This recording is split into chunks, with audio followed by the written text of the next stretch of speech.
Hello and welcome to Xbox Infinite, another episode 37, and it's been a pretty exciting week in gaming. Actually, I don't know if you can call it an exciting week in gaming. We haven't had like a whole lot of games. We've had one really good game, but we'll get to that a little bit later.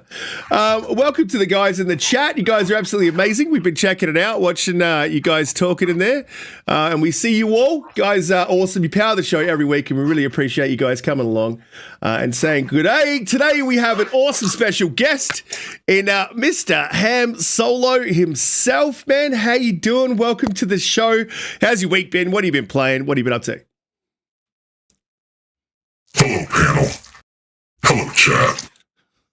It's good to be here. It's really good to be here. Anyways, Wow. I just wanted to come in hot for you guys. You know what I'm saying? But anyways, I've been out of me. Oh my god! Oh my god!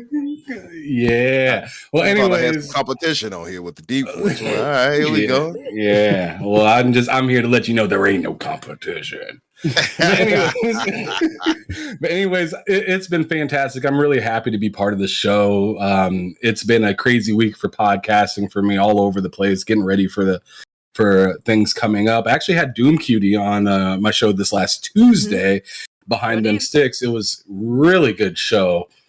She showed out, but it was a really good time.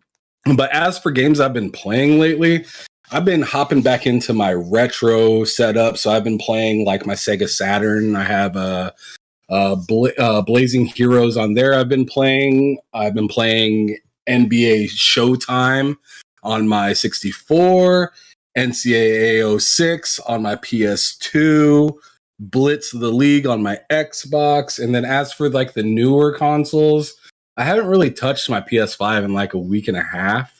So I haven't really been playing that at all. But on my Series X, I played last night. I was playing Among Us with well, I tried to play with JediKnight. He fucking invited me, but then left the party as soon as I came in. So that was fantastic. But it was really good to get drawn TJ the fuck up out of there, man. I got him out of there. Me and Infinite Umbra. We had to bust out the Midwest killers on them. We slaughtered everybody. Wow. It was fantastic. But I've also been playing NBA 2K 22 with a few homies, and then also reached back to the 360 on my Xbox Series X, since it does that backwards compatibility thing. PlayStation, please catch up on that. But I've been playing Future Soldier. Ghost Recon Future Soldier on there, and that game is fantastic. They need to bring back linear games for Ghost Recon and stuff like that, because that slow shot that you do when you guys all like tag a person and then you shoot them at the same time, man, that teamwork right there is fantastic. Yeah, that was the original Ghost Recon, right? I'm pretty sure that was awesome. That's what set up the series and really kind of made it great. Yeah, they've got away from that to go to that Ubisoft formula. Yeah, and I agree with you, man. They need to bring that linear stuff back. It is an absolutely amazing game. If you haven't played the original, jump in and have a crack at it. Is it on Game Pass? I don't believe it's on Game Pass, but it's like $5 if you pick it up on sale. That's what I got it. I got it when it was on sale. I'm not sure if it's still on sale, but it can't be any more than like $10. Absolutely. Oh, look, we'll get to the panel, man, and welcome to the show. We appreciate having you here. And DoomCutie, how's your week been? How you doing? What have you been playing? What have you been up to? Hey everyone. Hey chat. Nice to have you here as always. And obviously welcome to Ham Solo. Pleasure to have you. This week I've been quite busy first of all, I was with your boy Ham Solo here on his show, Behind Them Sticks. I hope I was entertaining at 5 a.m. in the morning. It was hilarious. I thought it was fantastic. Everybody go check that out. TSWS Gaming, let's go. But anyways, shameless. Let's go. Shameless plug. Also, I've had a few personal things going on this week, so I haven't had that much time to game. But I did spend some time doing some work for my writing and things like that. So feel free to go check that out. But these boys, they've been gaming it up this week. They really have been busy. They've been putting me to shame. Well, I have this month. This month has been crazy for me. I'm up to, I think it's my 8th game that I'm playing now. Hopefully to completion this week, I'm hoping. What a nerd. I know, right? I have had all the time in the world because my partner and my baby have gone to Spain. So I've got a heap of extra time and I'm using it to game. You're going to say space. You're going to say space. Jedi Knight, Peter, how you doing, man? How's your week been? I know what you've been playing, but let people know how you're doing, what you're up to. Yeah, keeping the podcast short today, guys, because we are getting right back into the Ascent. No, I'm only joking. Yeah, loving the Ascent. So much fun. It's on screen now. Don't believe anything Brisket tells you. I've never missed an elevator because of him. Yeah, that game is so much fun. Better with friends. I apologize, Ham. I wanted to say that on air. I bugged this guy like for hours to come join us to play Among Us. As soon as he gets in, I bailed on him, and so I apologise, mate. I unfortunately had to leave. But yeah, I mean, not that much gaming news this week. One big story. Looking forward to getting into it. Yeah, absolutely. It is a huge story, an absolutely huge story that we all knew was happening anyway. But before we get to that, we'll say g'day to Infinite Umbra, man. How you doing? How's your week been? What have you been playing? What have you been up to? It is I have to challenge you, ma'am. Man, I'm just getting back to the thick of things, really. Into the thick of it. And just getting myself back into gaming, really. I've played, like Ham alluded to earlier, some Among Us with everybody in the community. Had a ball with you guys. And just some games here and there, like some 2K. I played some 2K with Dealer and such, and Fight Night. He absolutely beat my ass. Had to say that, unfortunately. And just, gaming here and there when I can, man. I've been returning back. I got back to work and everything else too, so I haven't had as much time to game as I want to. But we will be having a Halo community night. J-Rock is hosting tomorrow. If you guys are interested in joining in, so be there. Yeah, and Ham, thank you for joining us tonight, brother. Appreciate that. And yeah, man, I'm just ready to chop it up with you guys again. It's been a week. I missed the last one. Oh, yeah, that's right. Welcome back, man. And yeah, man, Dealer's crazy at Fight Night, dude. Like, I'm not bad at that game. I'm not bad, but that dude's he's freakishly good at that game. And he just played with me most of the time. He kicked my ass, so I headbutted him. Which I didn't appreciate. I did headbutt him one time. We fought. I was like, yeah, let's just teach your ass. Yeah, I did go for the nut punch, but he dodged it. He missed it. He slipped out of there, so he was lucky. And that's what I've been playing. I mean, I've been playing a lot of the Ascent, The Evil Within 2. I'm slowly getting through that. And I'm still on Dead Space 3 with Grey Monad there in the chat, one of our moderators. And to all of our moderators, guys, thank you for coming every week and helping out in the chat. We really appreciate you guys, as we do everyone in the chat. Let's jump into our first topic, and I'm going to hit the big one straight off the bat. Because I think it is a big one, and there's a lot to talk about within it. And we've known for quite some time that this has been going on. I think it was in 2021 there was an article released, or a leak released, from the Resident Evil 8 contract that Sony had for their marketing rights. And within that contract, there was some very interesting clauses. Now, some other stuff has surfaced this week to do with the ABK acquisition deal through the Brazil FTC equivalent, and they're very open. And they release all these documents and everything that's pretty much responded from Microsoft and the submissions from Sony. But I'm not going to go through those because we did go through those last week. Microsoft did release a statement, and we'll get to that later on. But I'm just going to go through one of the contracts here. Microsoft made it very clear that they're aware that Sony does block Game Pass. I'm just going to go through one of the contract clauses here because I found it really, really interesting. It's slightly blurry and hard to read, so bear with me. This is, and this is not even the most egregious one, but this is the one that really stood out to me as pretty close and walking the line of anti-competitive. It says, and I quote, "For a period of 1 year after the release of the game on PS platforms, exclusive negotiation window is what they call it. The SIE affiliates shall have the exclusive right of the first negotiation and last match to include the game within PlayStation Plus. All right, so basically what that means there is that they have all the rights to put it into their subscription service, but they do not have to. They go on to say PlayStation Now and any similar subscription service offered by SIE affiliates on the PS platforms. If SIE affiliates notify the publisher that they desire to include the game in any PS subscription service during the exclusive negotiation window, then the parties will enter into good faith negotiations on the applicable commercial terms for the right to include the game in the PS subscription service, including license fee and applicable distribution rights. There's also another paragraph, which I won't read, and the paragraph basically gives you. So what that means there, that paragraph, is that they have the rights to the first negotiation. They have the rights during marketing, during that period, where they've basically locked off the game to enter into a negotiation, and the publisher has to enter into negotiations to put it into their subscription service. And it also means that they get the last bite at the cherry because they get the last offer. So if they're in negotiations with Game Pass, Microsoft, and Microsoft says, hey, we're going to give you $2 million, PlayStation is the final say. So, yeah, I mean, if the publisher was happy with, say, that $2 million, they couldn't just then accept. They would have to take that back to PlayStation, giving PlayStation the opportunity to match it. And this just takes away the fairness, I think, in the industry.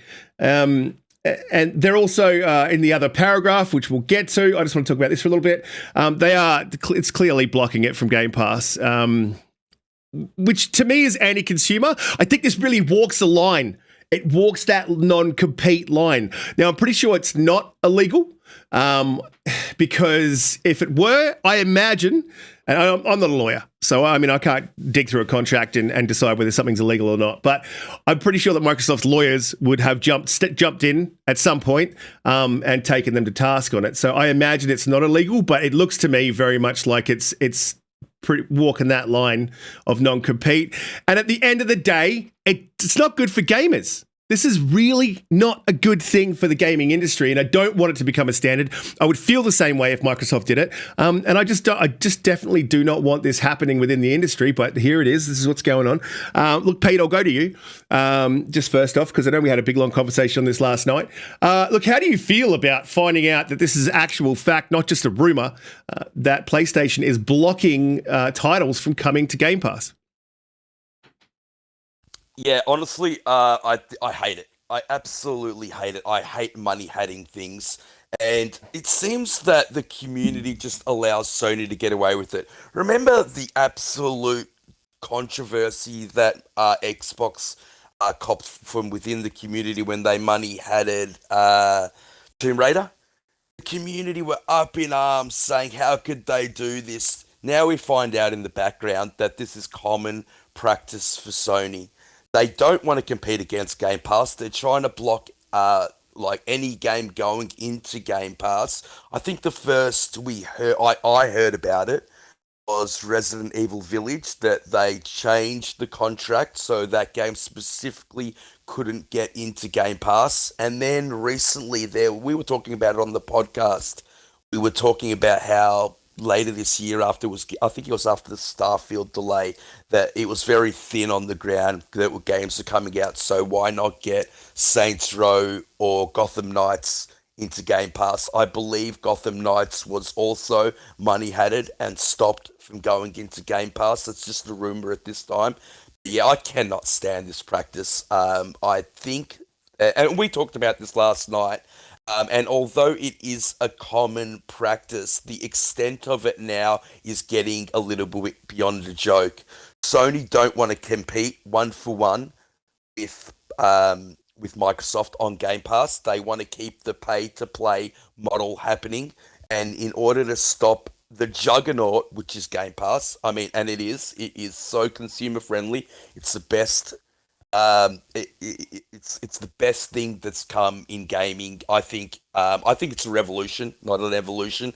And look, Sony need to compete with PlayStation Plus. That's the way they should be doing it. They should be going day and date. They should be doing what Microsoft's doing. It's so consumer friendly. If they just did that, then they wouldn't need to be money hatting games. I absolutely can't stand this practice.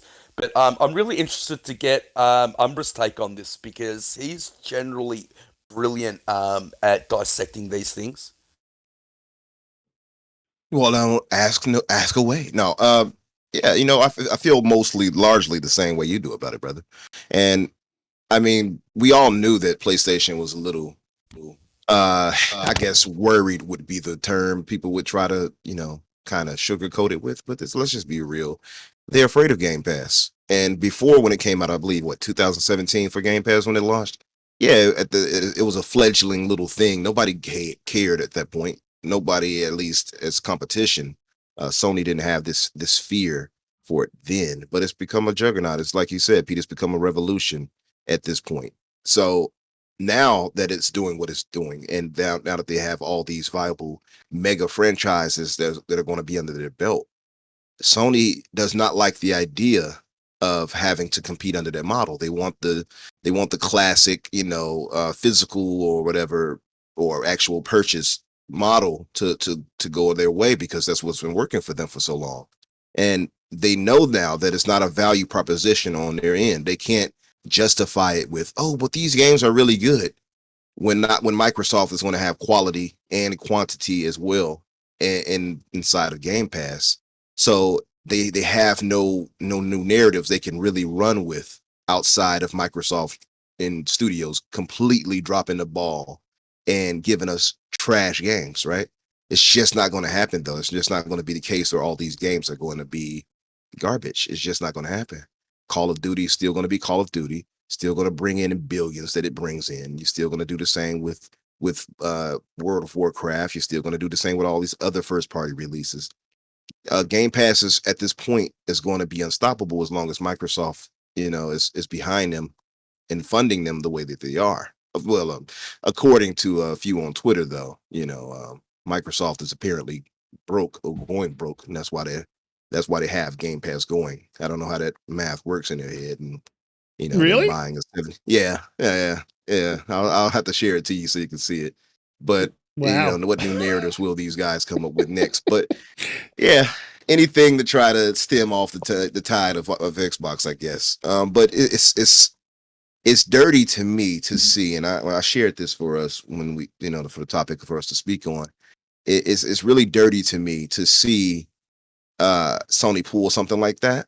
I mean, I already had an issue with them being the only dissenters in the ABK situation and deal, but now hearing about this, and we already knew about the Resident Evil 7 situation, or 8 rather, when they were talking about how Capcom couldn't allow it to be put on Game Pass. But now we've heard a little bit more. It's less rumor now. It's more smoke, and we can pretty much assume that there is actual fire there.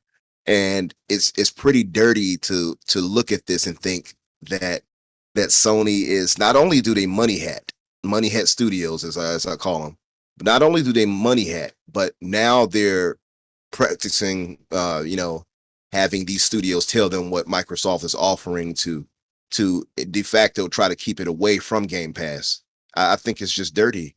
And, so they can try to match what Microsoft gives and things like that. And they'll try to put it in as, well, it's competition. And no, it's more anti-competitive to me than anything else.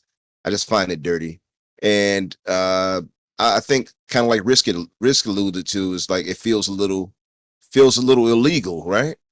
It does. It kind of removes, that's what I mean. It walks that line of anti-compete because it removes the fairness in the deal here. The final decision should always be with the publisher that published the game, and with those clauses, the final decision isn't with the publisher. The final decision is with Sony, who's one of the competitors.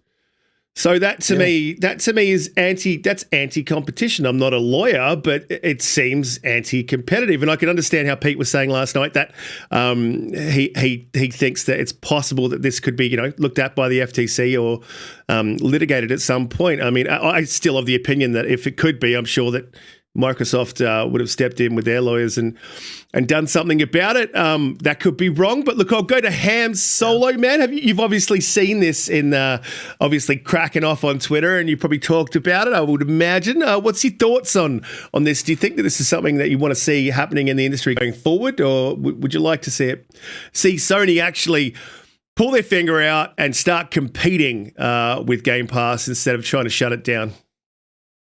Well, I tell you what, man. Yes, you hate to see it, but I mean, it was genius on their part. I mean, I can't I can't really knock the hustle exactly, because it's just like, you know, you're going to do what you can to make sure you're ahead of the competition. When they did these, you know, deals like this at first, it was because, you know, possibly they could, but like for let's say like the Xbox One console, when, you know, they get all these exclusive deals, whatnot, for third party games. Smart. But now it's like a Game Pass thing. The way I look at it is that they're buying themselves time. They're buying themselves time to get stuff ready to be able to go into their subscription service. But until then, they are going to say, yo, if you put games in a subscription service, it's going to be lower quality. Why do they say something like that? They say that to back themselves, so when they get put into a subscription service, that if their quality goes down, they're not to blame. It was Microsoft's idea in the first place. It wasn't my idea to do this. This is just where the, you know, you guys were taking us money-wise. This is where we're at.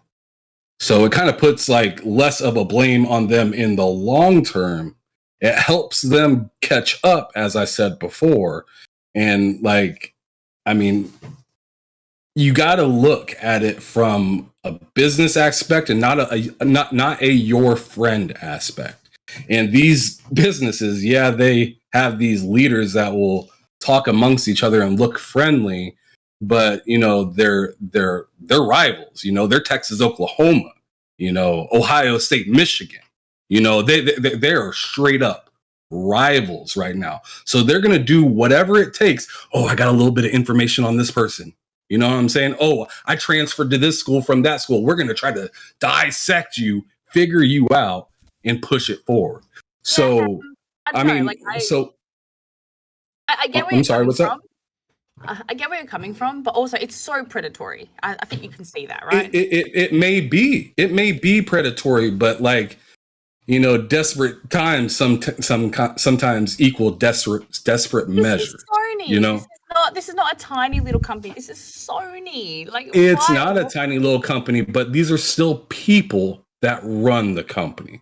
So people are gonna freak out and do stuff, and you know they're gonna have their lawyers there to make sure. I mean, you can look at the world as it is today.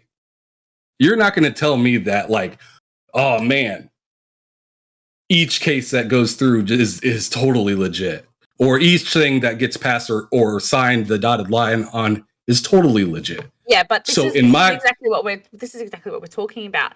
Sony and their fans are constantly accepting these dirty practices, and when is it going to stop? You know, when is it going to stop? You never know. You never know. To be honest, you never know. I mean, I hope, as I said at the beginning, I don't like it.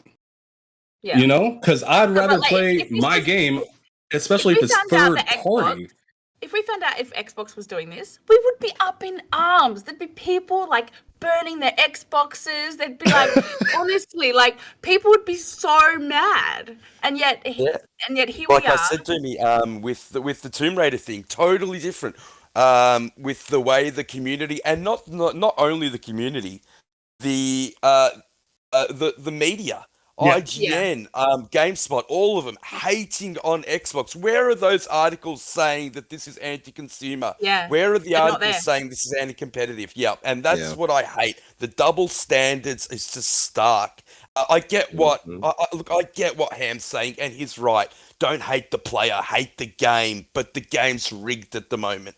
It is, and it sucks. You know, I mean, it flat out sucks. But I'm just gonna I'm, I'm just trying to keep it like open minded. Like, this is what it is right now, and Xbox is doing their best to get ahead of it. Try to figure a way to just like, oh, you want to do that?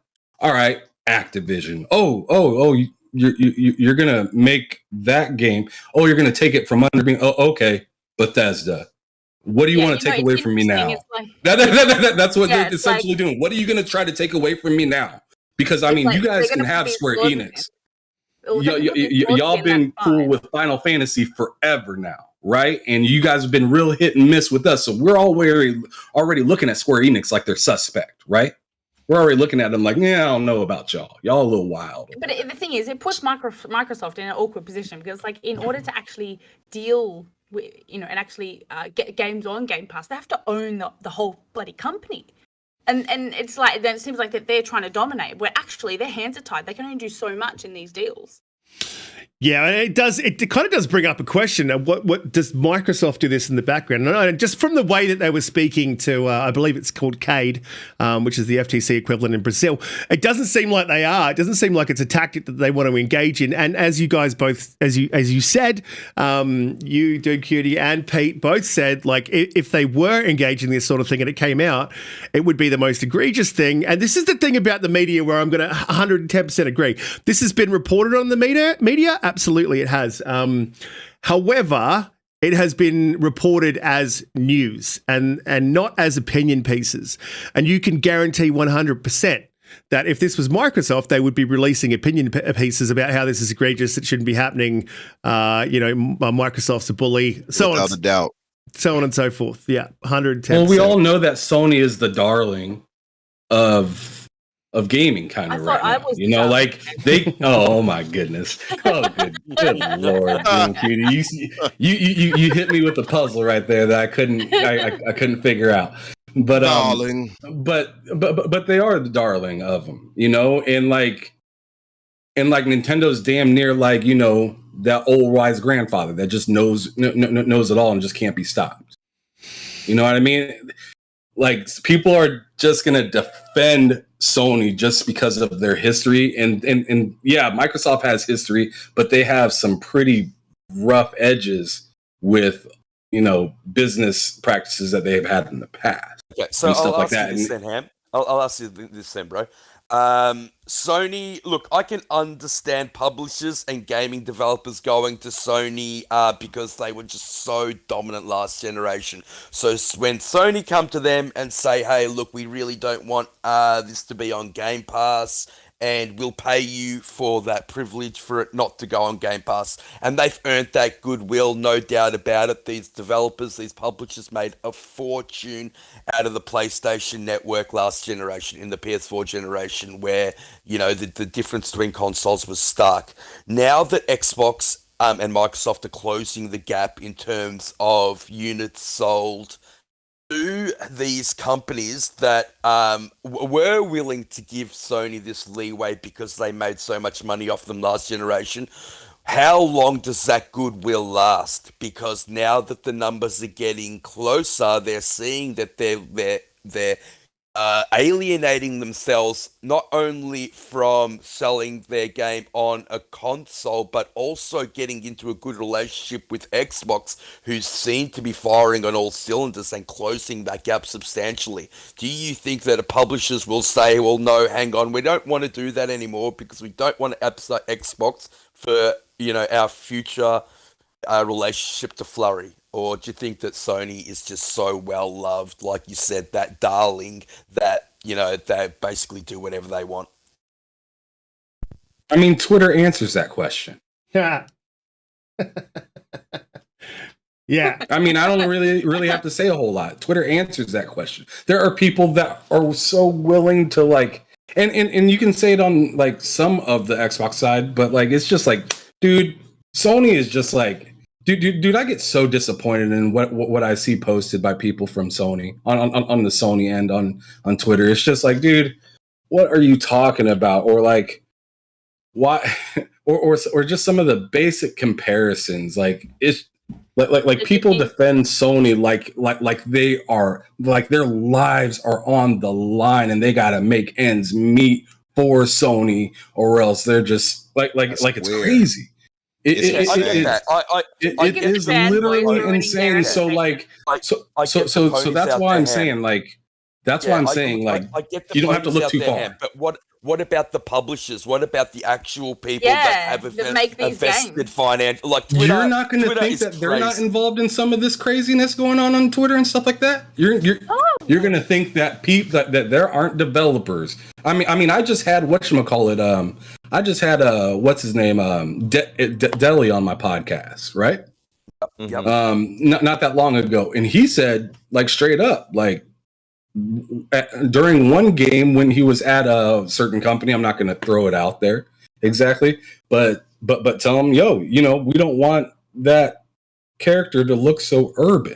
I mean, like it's basic stuff like that, dude. That is being told in the industry, like, yo, we don't like the way that game looked. That game looks a little too urban. We need or we don't like that female in the game. We need it to be more masculine. Like. Deli straight up told me, like, yo, dude, there are people in the industry that think like that still. Wow. And like he told me he worked on games. Drama for no reason, just because you like PlayStation. But I'm just saying, that's completely separate. Things are always deeper than the surface. The surface, it looks like, you know what, this should be nixed right now. And then you open up the book and see how many issues or errors that are in it. And then you're just like, oh my God, where do I start? So, I mean, the best thing that you could really do is just keep people being honest, keep showing this kind of stuff to the public and being like, something ain't right about this. And more people are getting aware of this stuff and that kind of stuff can stop. That's how it just organically works. To expect the stuff like this to happen like in a week, it just, or this to happen even within a year is kind of is very wishful thinking. Something I want to highlight. Go ahead, Pete. Go ahead. No, you go first, brother. Well, mine was just in a general thought of Sony on this again, and it goes back to the egregious nature of it. Is that we were told, or at least they told their fan base, at least, that they can't afford to put games on their service like Game Pass and compete like Game Pass can day and date, for instance, right? And that's the thing that holds me back from subscribing to them fully like that. And so we were told, we can't do that because quality, games will suffer, games won't be so great. But they can afford to spend millions upon millions to block games coming to Game Pass. Does that even make any sense to anyone? Why does nobody call exactly? that out? That's a really good point. And dude, sorry, Cutie, I'll jump to you in 2 seconds. Sorry, I'm just distracted. That's why I say they're buying time, dude. I told you they're buying time on screen. Look, we're going to skip over that. We're going to skip over that, Pete. J-Rock put our first Limp Biscuit in the chat. Yeah, we're going to skip over that. Look, this is money that could be better spent on soaking up some of these lost profits, which is what they're talking about. We're going to lose profits. We're not going to make as much money. If we have a subscription service, the quality is going to drop. This money that they're using to money hat, as you call it, but it's not even money hatting. It's going a lot further. This money could be used to soak up what they're calling their so-called losses and putting some of their games day and date. Now, look, I personally think that they will do that and that they're just not ready. And Ham, I completely understand what you're saying. I agree. It's business, and if you can get away with it, you're going to get away with it. But I just, it's egregious practices. And what does bother me again is the media and its fans. But I don't see a problem with this. This is just like exclusivity. This is not, make no mistake, people, this is not exclusivity. This is something completely different. I've had these conversations a few times with some PlayStation fans. There's one thing to buy a company and make their content exclusive. It is completely another to pay a company that is third party to keep their games out of a service from their competitor. That's completely something else. And this is not the first anti-consumer shady practice we have seen from Sony. Paying for crossplay, charging $70 for a remaster. I was on the remake bus, people. I was saying, this is a full remake. It's not. When you cut it down, It is not a full remake. It is not ground up. That is absolute bullshit. All of these things that they're doing this generation, you would think would burn up the goodwill. It is just not burning up the goodwill. The craziness I see on Twitter, people, you got to open your eyes. This is about your wallet. This is about your hip pocket. It's not about Sony's profits. It's not about Microsoft's money. Who gives? I don't give a shit how much they make, to be honest. As long as they make enough to produce quality games and keep bringing games to me on the platform that I like to play on, that's all I care about. Like, what you got to do is start calling out these shady practices. It's not acceptable. This is gaming, man. It ain't like like this sort of shady shit shouldn't exist, and it didn't exist early in gaming, and now we're starting to see it, and it's just it's egregious. And again, why not spend that $2 million or whatever it is that you're spending to keep it out of Game Pass, to soak up some of your losses and stick these games into your subscription service and actually compete? And all it says is, and a lot of people getting upset about this, but you can't think any other way than they are afraid to compete with Game Pass. And Microsoft themselves use that exact term. They are afraid to compete with Game Pass. And at the end of the day, look, it's going to be hard for Sony. I ain't saying they're going to walk in there. It's going to be a cakewalk and they're going to win that battle immediately. But you lose 100% of the battles that you don't fight. And at the moment, Sony is not fighting this battle in the way that it should. And they're definitely not fighting the Game Pass battle. Sorry, DoomCutie, I just wanted to throw that in there. You wanted to say. All good. No, I was about to say what you said, but that was a very nice TED talk from Risket. Thank you for that. I quite enjoyed that. No, honestly, it's all absolute waste of money. They might as well pee it up against the wall, because they're, like you say, they're not competing with Game Pass because, like you say, they are afraid. They really are. And you know what? When PlayStation Plus released, I didn't hear barely anything about it. I'm in more of the influencer space, so it's like you would think that every single person on their PR list, every single one, would be posting about it, plugging it for weeks and weeks and weeks, telling you how great it is. Didn't hear. I think I saw a handful of posts. That was it. It was absolutely ridiculous. So the fact that they're wasting their money trying to, time save or whatever you said, Ham Solo, it's rubbish, absolute rubbish. Sorry, I'm angry. I mean, you got to say they are buying time though with that kind of stuff. Those kind of practices is literally what that is. It's buying time for an inevitable fucking war, essentially, for them. Like they've acted cute on the outside a little bit, right? Not enough for us, right? But enough for the people that are willing to, cater to them or whatnot. I'm really excited for 2023 and on. 2020. Oh, you excited for this year? Okay. 2020. I appreciate the 2023 and on. Bro, they really, like, Xbox really has some stuff going on for them, and I cannot wait to see what they, pour out. And that's just the beginning of it. And it's crazy to think that all that stuff is, going to Game Pass. Like, I could literally just not spend really anything more than my subscription service if I want to, which is nuts. And that is exactly what terrifies Sony. Look at them, $70 this. Buy $10 to upgrade that. You want to use the haptics on the console that you bought with haptics?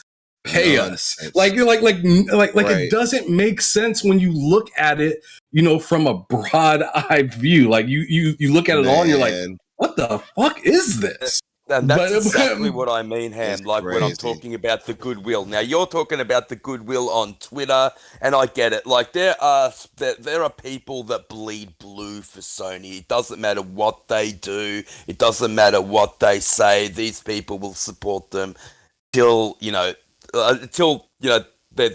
burn down the earth. I mean, it's ridiculous. They can do anything. Bro, I seen somebody put, I'll pay $150. Shoot someone in the head and they'll still support him. It's kind of like that kind of view.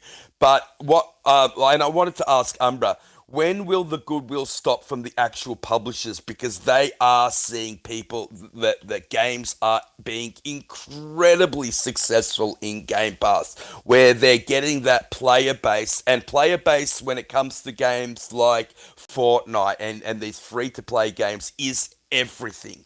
It's where you get all your microtransactions, and if you can bump up that player base up, what, 5 million more people, then yeah, it's money. It's money. And that's at the end of the day what they're there for. So when will these publishers stop allowing Sony to put these garbage clauses in their, in their contracts? It'll take someone have balls, Pete. And the thing is, they're so afraid because Sony is the market leader. It'll only happen once Microsoft puts up enough of a front, which they're doing, to be fair, to challenge Sony in that regard. And once Microsoft actually gains some foothold there where it cannot be denied, these publishers will then gain some balls, I guess, and then try to fight back and say, well, okay, you can do that. We'll just go to Microsoft and we'll still profit. I mean, because we're putting our games there, we're getting paid up front, and then we're getting money on the back end, and gamers can still buy our games. And gamers on PlayStation will still buy our games. And Sony can't outright deny them to be on their platform unless they're violating something. So it's going to come down to Microsoft gaining more market share at the end of the day, I believe.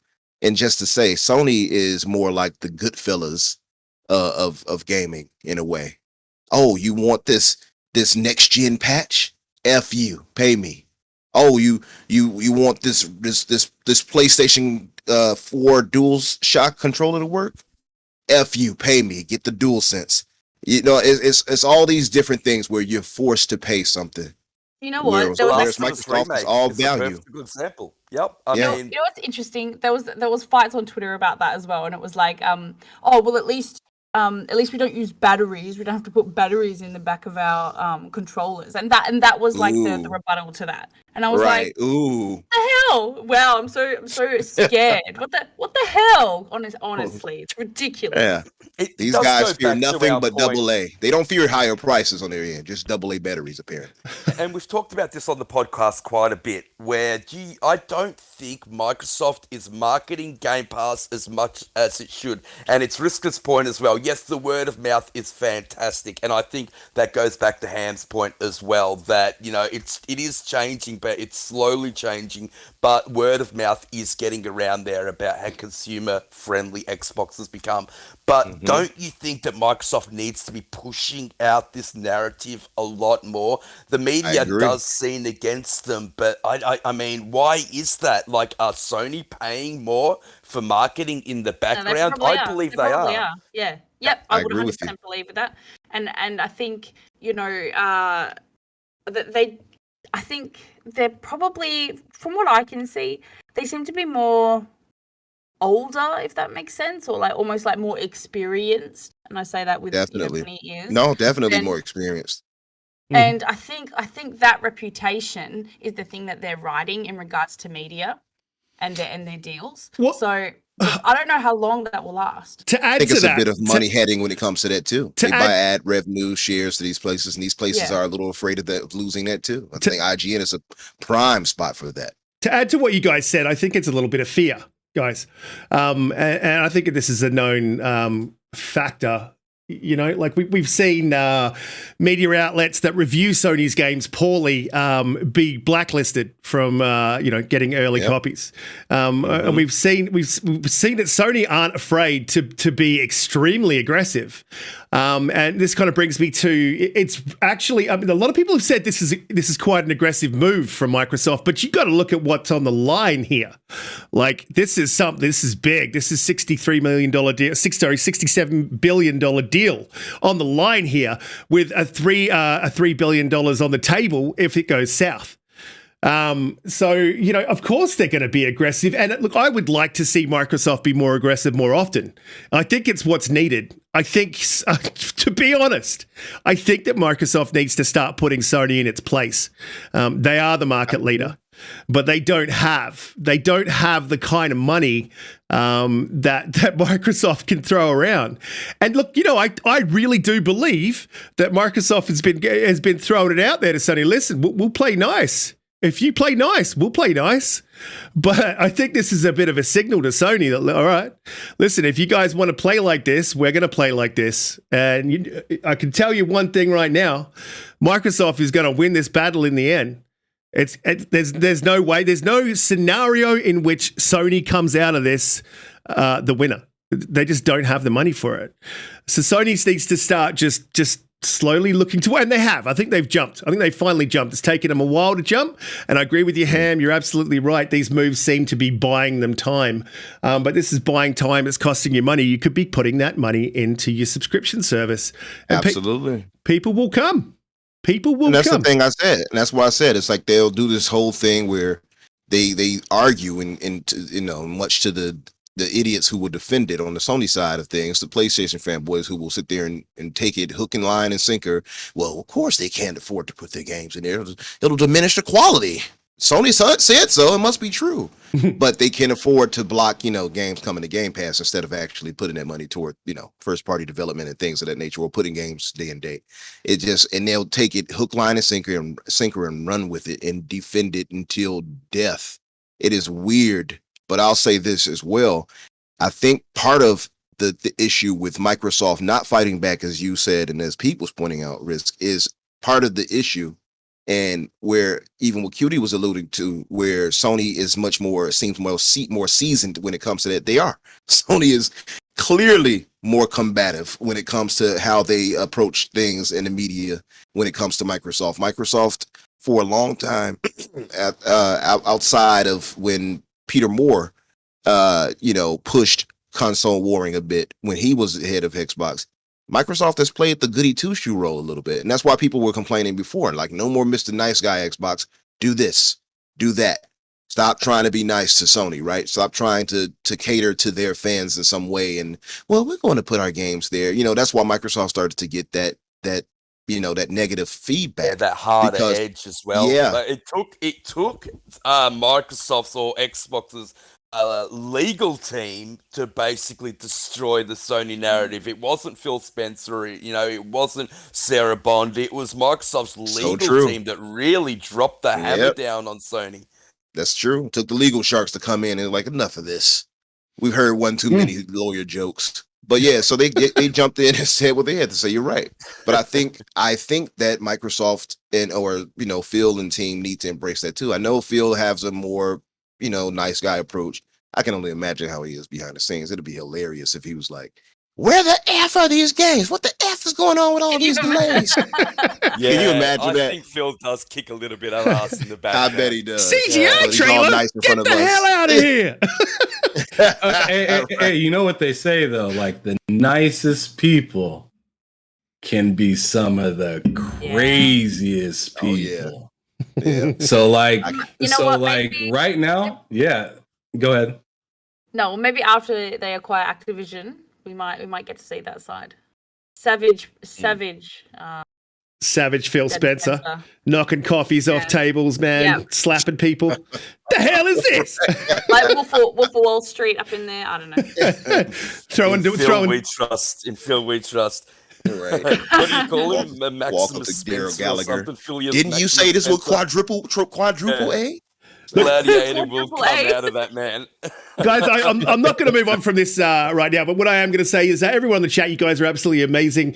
We've got over 50 people here, and we really appreciate every single one of you tuning in and giving us your thoughts. I do read through the chats, and we have had a couple of questions. I can't respond to you all. I want to, but I'm moving and shaking behind the scenes here. We've got a question here from UVA fan 001. If Sony does this for third-party studios, can we really believe that they will let Bungie stay third party, or will they just try to be as sketchy with that? Looks like this is one thing I think Microsoft's holding the cards, and when they talk about Call of Duty being in a class of its own, and it's a genre of its own, and it's a must have, or maybe it's a must have, but it's not a class of its own. It's craziness. They're holding the cards with Call of Duty. So I think if this deal goes through, UVA, and I'll go to the panel on this as well, I think that you can expect Sony to kind of hold true to its word, but it's not out of any kindness of their heart. I just don't think that they would test that water, especially with Phil being such a big Destiny fan. I think he would probably take that personally. I'll go to you, Ham. Ham, do you think that Sony can be trusted to keep Destiny a multi-plat? Sony is like the Legion of Doom. Like straight up, like just the Legion of Doom. So unpredictable. You never really know what's going on. They're very quiet, and I mean, hell, they don't even use real people in their freaking state of play. It's just like, or it's just one person. It's one of the two. I don't know. It's just like they're just a different kind of company. After hearing, about this kind of stuff, I don't see how you could really trust at all. Mm-hmm. You know what I mean? Like, I mean, it takes one solid, like, weird thing to happen for me to be like, all right, I'm going to put you in this corner over here. Like, I'll still fuck with you a little bit, but, like, we ain't friends. And I mean, like, I mean, I understand none of these companies are your friends, but like, there's obviously something. There's obviously places that you'd rather spend your money, right? And I just don't think that. I don't think, or I'm not sure exactly what they mean when they say it's going to be like multi-platform or cross-platform or whatnot, because it's like that could mean just PlayStation and PC. That doesn't have to mean it's going into Xbox. And PC seems to be and is obviously like the middle ground, just like the giant in the middle that's not moving, not budging, and they don't really give a damn about what you got to say. They're just like run it back, like each time. And Sony's been dabbling with that, and like I said, buying time. So, like, I really don't know what they mean when they. I really don't know what they mean when they say it's going to be like cross-platform or multi-platform or whatnot. Like, it could be just PC and PlayStation. Yeah, because when they say cross-platform and stuff like that, or how many times have it went to the Switch? You know what I'm saying? Like, that's technically cross-platform without the Switch. That's true. That is very true. And you can also cut that back to Microsoft when they're talking about Call of Duty. That they said, it's definitely going to remain multi-plat. We're going to keep it in places where it already is. But what does that mean for the future? We don't know exactly what they're going to do. Pete, what do you think? Do you think this Destiny's likely to stay multi-plat, knowing what we know about Sony, knowing what we know about the industry and what's happening today in it?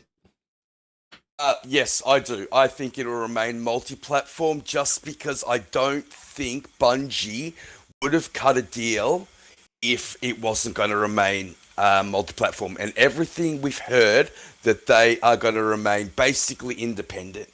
I don't think it was a thing of money that the reason why Bungie sold. They just got $100 million from Tencent to develop their new game. But so I think that the deal was too good to say no to. $3.6 billion and the ability to remain in charge of what you do with your games, where you put your games. That's an amazing deal. And not only that, the benefit and security of Sony paying your bills. And I'm not sure who said it in the chat, but they said that basically the reason why Sony bought Bungie was out of fear because they were scared. And I don't know if I believe that, but I think the reason why they bought Bungie was because they're making these 15 or so live service games, and Bungie are the masters of that. And it goes back to Ham Solo's point back at the start of the podcast when he was saying that they haven't had these games. They're buying time for their subscription service. So when it does eventually come out, then they can actually compete. And in the meantime, they're going to money hat everything, and they need Bungie to be able to get those, big live service winners, those money-making games that are constantly bringing in revenue. Unlike what Sony's got at the moment. Like God of War, yes, a lot of people buy it. Spider-Man, a lot of people buy it. But once they've bought it, that's it. There's no more revenue coming in from that game. When, in contrast to that, you look at something like Fortnite or Apex or, I don't know, there's, all these games that are just living off microtransactions. I think Call of Duty Warzone made $1.4 billion or something in the fiscal year. That is crazy. And of course these companies are going to be chasing that money. Sounds unique, don't they? Sounds unique, huh? Call of Duty. Oh, well, we can go back to that point, mate. You weren't here last week, and I did try and put your point of view forward, but, only Umbra can talk about Umbra. That is true. Hey, that was perfectly said. I'll say this. I don't know if it's necessarily fear. Maybe fear is the wrong word, but Sony is definitely concerned. And the fact that they would go out to buy Bungie, and it wasn't like they like, oh, let's process this and really go and think about this. It was kind of a forced hand move. Once Microsoft got Activision or ABK, it was like, okay, we need to compete, because now that major card is off the table for Sony. They know that the days are numbered when it comes to marketing rights with Call of Duty. They cannot rely on that anymore. And no matter what any Sony fanboy will tell you, no matter what Sony will try to say, and Sony hasn't been saying it, by the way, because Sony has been shown they've been concerned. Now that Microsoft has Call of Duty and they can brand the Xbox with it left and right, which they will do if they have any brains, which I'm sure they do, and put those on the boxes come this winter or next year. It is, and I want to say it sounded so, I guess finality in it, but it's a wrap. It's a big time money maker. You just pointed it out, Pete, where Warzone brought in 1.3 billion, right? Yeah, by itself in a fiscal crazy year. numbers. Yeah. Crazy numbers. And that is part of why Sony did what they did with Bungie, and why they were, and like, look how unlike Sony that is. I know I wasn't the only one that was like, what? They're allowing the game still to be everywhere? Because we know typically with Sony, that's it. If they got ABK, that would be it. It would not be, oh, let's put this on. If the roles were reversed and Sony had as much money as Microsoft has, the roles were reversed. Those games would never see the light of day on Xbox again. But we wouldn't even be having this conversation. Right. We wouldn't even be having this conversation. It won't even be a talk. Even the press will be like, oh, well, you know what's about to happen. But if it's Microsoft, of course, double standards and all. But I think because of that they were forced to kind of agree with Bungie on the standards they wanted to keep, and kind of staying somewhat independent in a way, right? As far as being able to put their games on any platform they want to choose to do.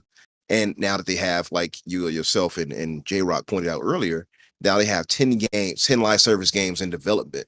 And typically we all know live service games don't all last like that. But Sony, they have some pedigree, so I'll give them credit. And I think they will do well in some regard there. But they're doing that because they know live service games like Call of Duty with Warzone, or Halo even. Halo, no, despite what people might say and hate on Halo and dislike whatever, Halo still brings in billions for Microsoft. Let's just be clear here. And in their live service, hell, I bought the gold skin last week.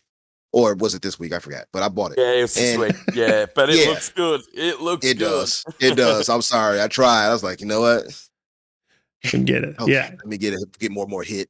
But yeah, it's hard to deny. So I think that's part of the reason why Sony, if I wouldn't say scared is maybe not the right word. They are definitely concerned, and that's why they're making some of the moves they have to make. They're forced to make some of these moves. This is not the normal moves Sony would do. We all know that. It's different. And it only happens because of strict competition with Microsoft doing what they're doing. It is different, and I think I don't subscribe to that notion that it was a panic buy. And just speaking of subscribe, if you're new here, guys, please hit that subscribe button, hit that like, and share us out. Let people know that we're here live. I think that it was a very smart move by PlayStation to buy Bungie, because Bungie does live service games, and that's what PlayStation is missing in their business model, as you guys have so succinctly put. DoomCutie, going back to the question, though, I've got to bring it back to the question. If Sony does this for third-party studios, do you really think that that Sony's going to keep, considering that Microsoft have COD, and I think this is a very big reason that that they bought Bungie? Do you think that they're going to continue to allow Destiny and any other games that Bungie may make to stay multiplayer? Look, I really hope that that's not the case, because I know a lot of players of Destiny that play that on many different platforms, whether it's PC, Xbox, whatever. So I really hope that's not the case, and I hope that this wasn't a panic buy, but it's kind of seems like it, doesn't it? And you know, COD exclusive to Xbox, I don't know, it's kind of cool. Like, I really want like a Call of Duty themed like controller, you know, a Series S. That'd be really cool. And that's like me thinking, greedily, I suppose.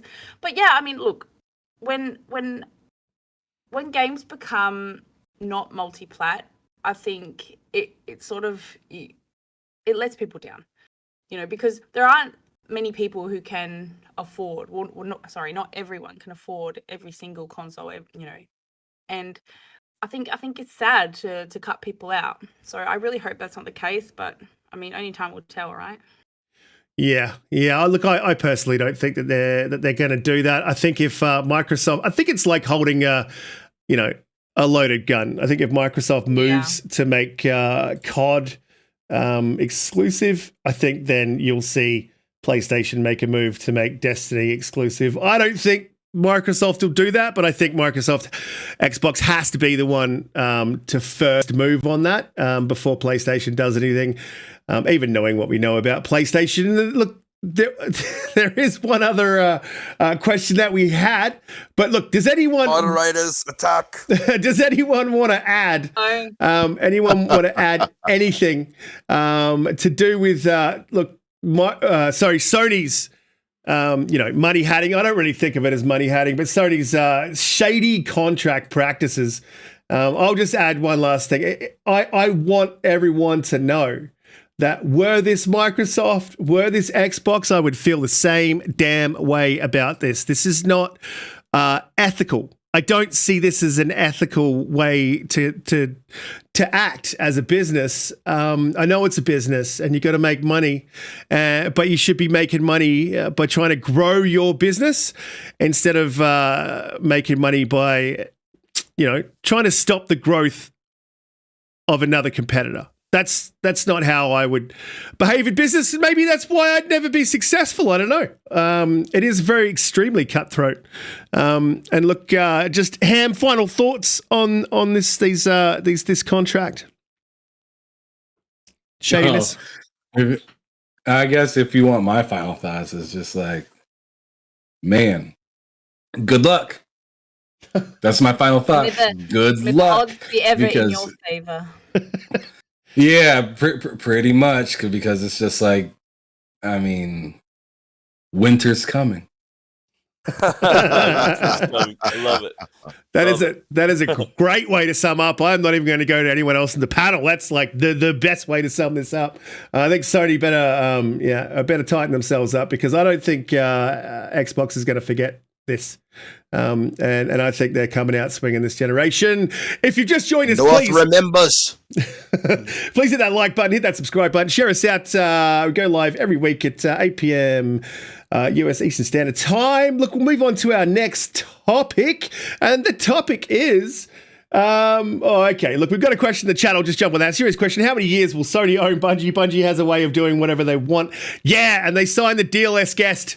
They signed a deal where they basically get to do whatever they want anyway. I think if Sony holds true and doesn't stick their fingers in the pie too hard, I think we're going to see Bungie stick with Sony for quite some time. They got a fair share of money. I think Bungie's going to get looked after in there.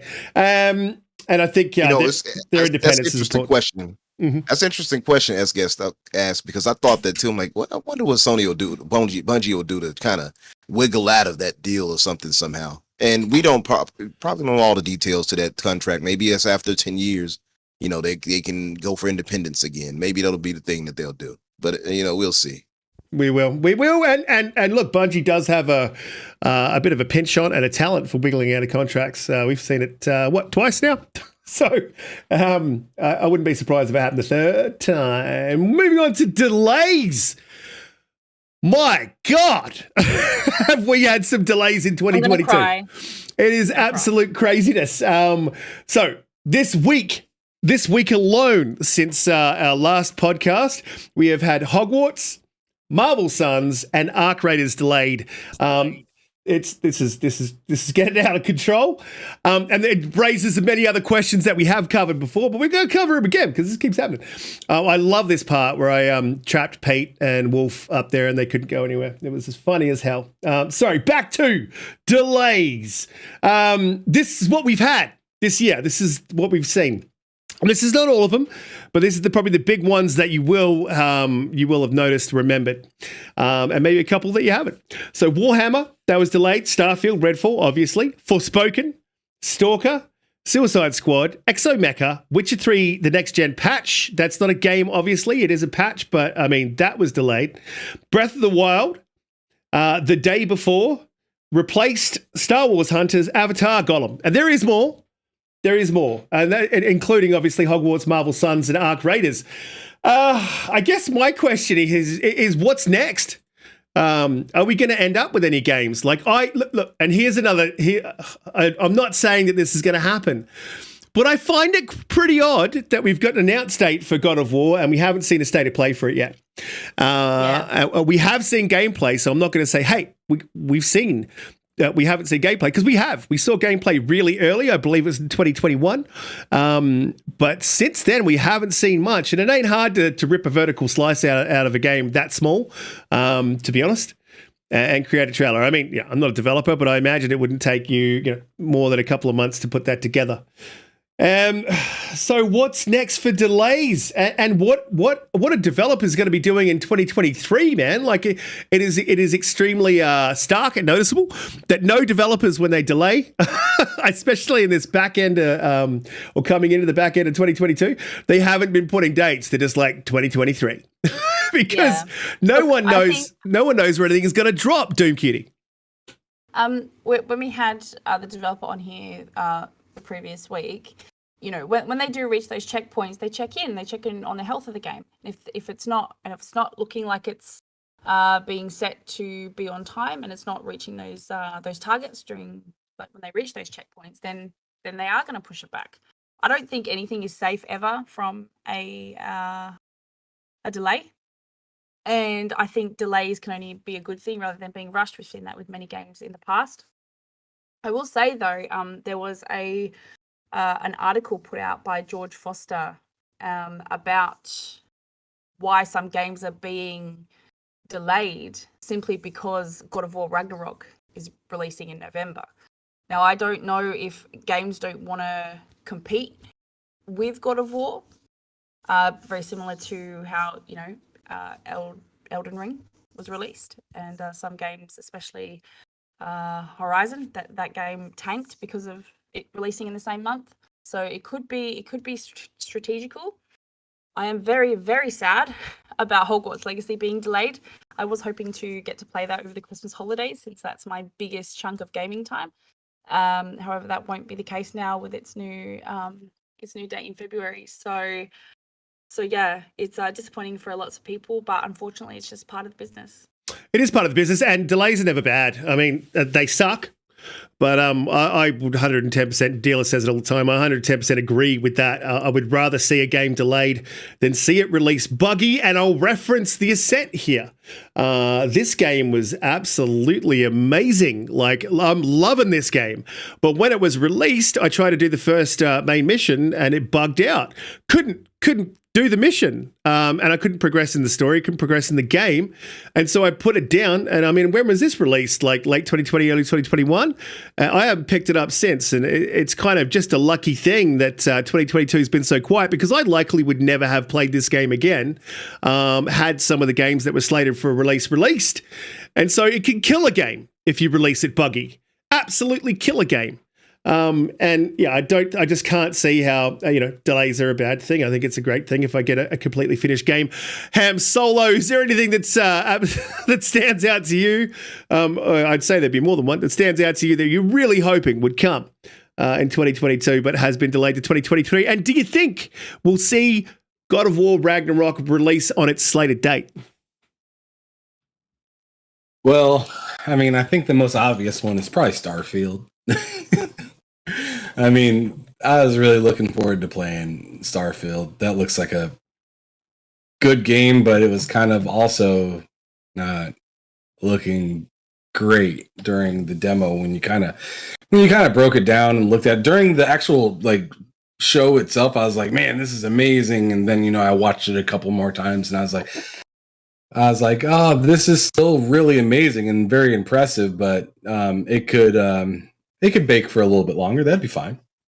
I was very disappointed though when that got delayed. Like, if you go back and look up my receipts on it, I was disappointed more or less because it was another misstep in the eyes, in my eyes, for Microsoft, where it gave you that Xbox One feeling of, God dang it, you said like almost again. But I mean, now that you're starting to see all these other games get delayed, it really it chills me out on the whole Starfield and everything like that. Like Hogwarts getting delayed, that sucks. Like, that was another game I was looking forward to, but I kind of shrugged my shoulders because after a game like Starfield got delayed, I'm like, anybody can get it out here. It's fine. No one is safe. No one is safe. No one is safe. It is what it is. Like if I was gonna get angry about any game getting delayed, it was gonna be that one. Now for Ragnarok, I'm a little torn on how I feel about that game launching now. And I mean, I anticipated it. If you watch any of the shows with me and K Mega, I know you guys have the show at the same time, so I doubt it.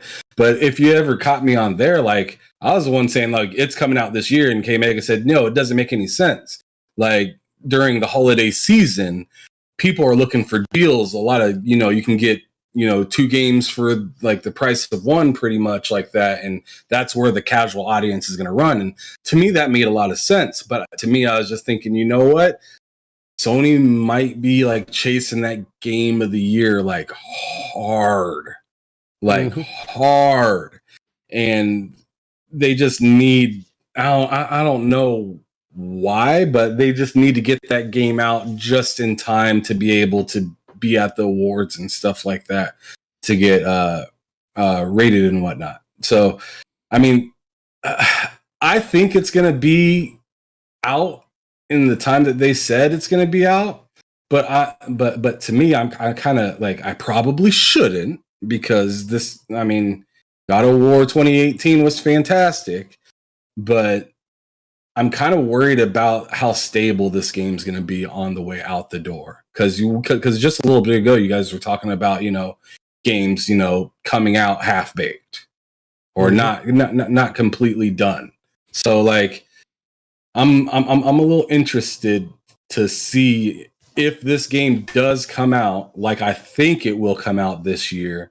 Then I wonder how great it'll be, or if it's going to be another Returnal, or if it's going to be another Forbidden West, or it comes out and it's I mean, for Returnal, they had to say, "Yo, stop playing." Like the developer said, "Dude, stop playing the game. It might crash your console."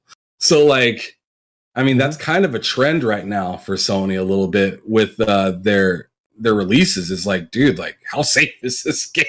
And how well is it going to run and stuff like that? So that's where my kind of head's at on this. Horizon bricked consoles as well. I don't think the developer came out and said to stop playing for Horizon, but it did brick consoles.